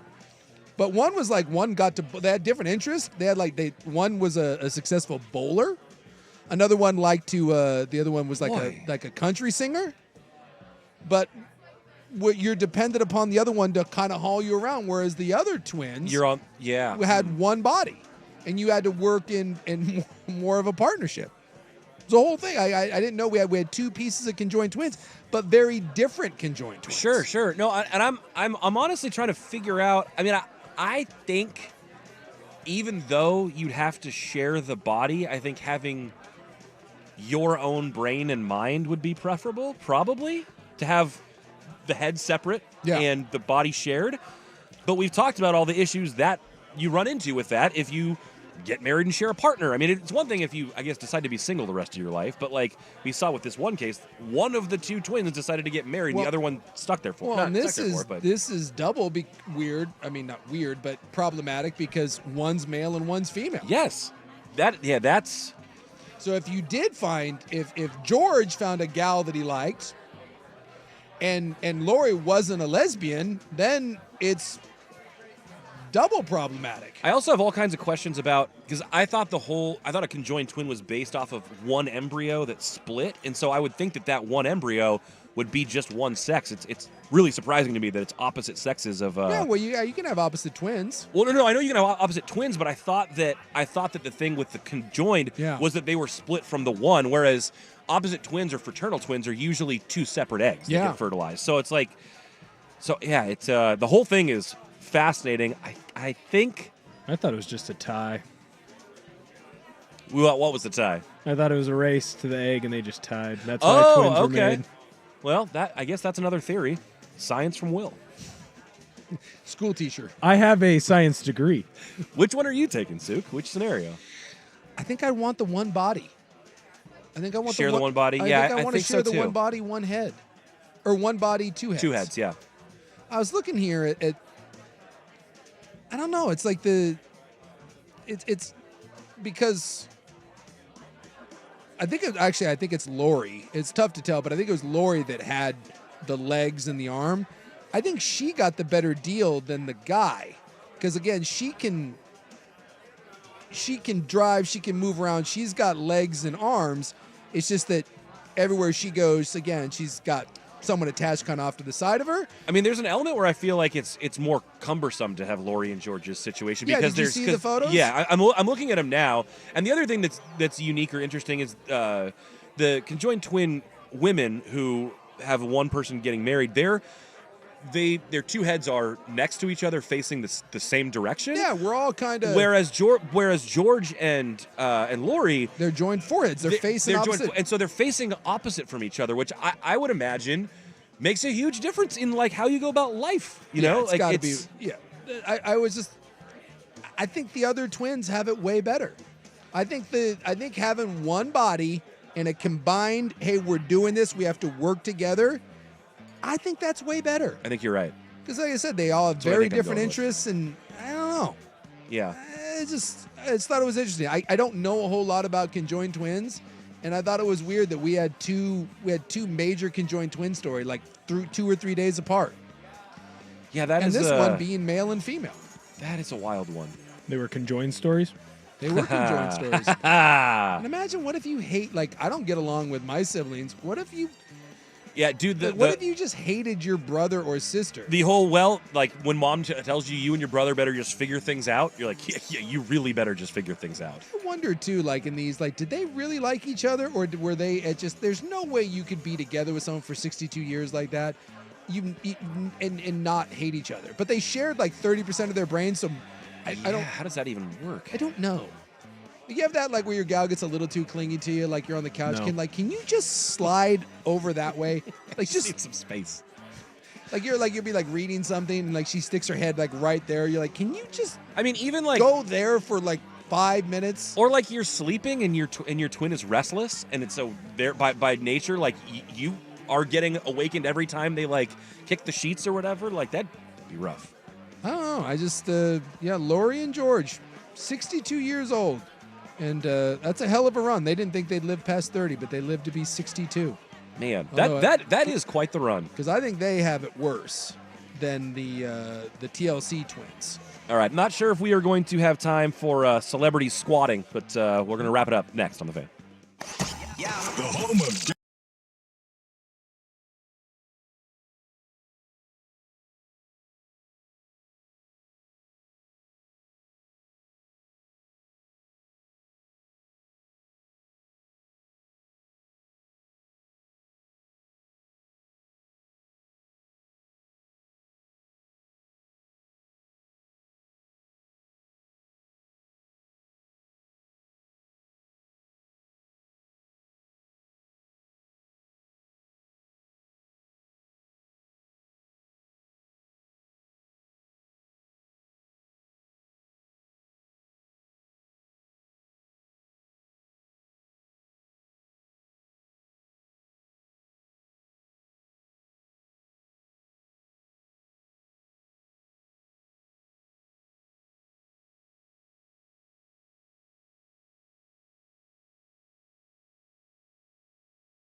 certain height. and I've it's- seen the world's tallest man, Yeah. and Yeah. I get that. I just didn't know if I just think our bodies are the levers aren't supposed to. So what's the cutoff then? Like, because we see guys in the NBA like 7'4", 7'5", and maybe you get over 7.5, and that's the end of that. Yeah, I what Murasan wasn't 7'7"? Wasn't George like 7'7"? 7'7", 7'8", So something like that. he is the tallest teenager ever. Brendan Adams is his name. I was wrong. He's 7'5". I apologize. Well, when you're in college, I'm sure it seemed like 8 feet. Yeah, well, he's got one of those things where He there's still has a walker and stuff, so he's a cane. yeah, there's something wrong with like his DNA or something to where he like just continually grows and grows. Yeah, and well, that's grows. like the Andre the Giant thing. There's I don't remember what the condition is, but like they don't live there. Everything, it never stops growing. Like whatever it is, like your glands don't ever stop. Probably like a genetic mutation Yeah, or it something stops. like that. I don't remember the name of the disease, but like you keep putting out growth hormones, so everything grows, including your heart, and it just like Until you can't sustain it anymore. Yeah, you don't sustain it. So yeah, He played football. Did he really? Well, not at Yeah. 7'5". Well, no, When he it was was younger. like a middle school thing. Yeah. When he was like he was just like a taller kid and then just kept going. He was a normal sized baby.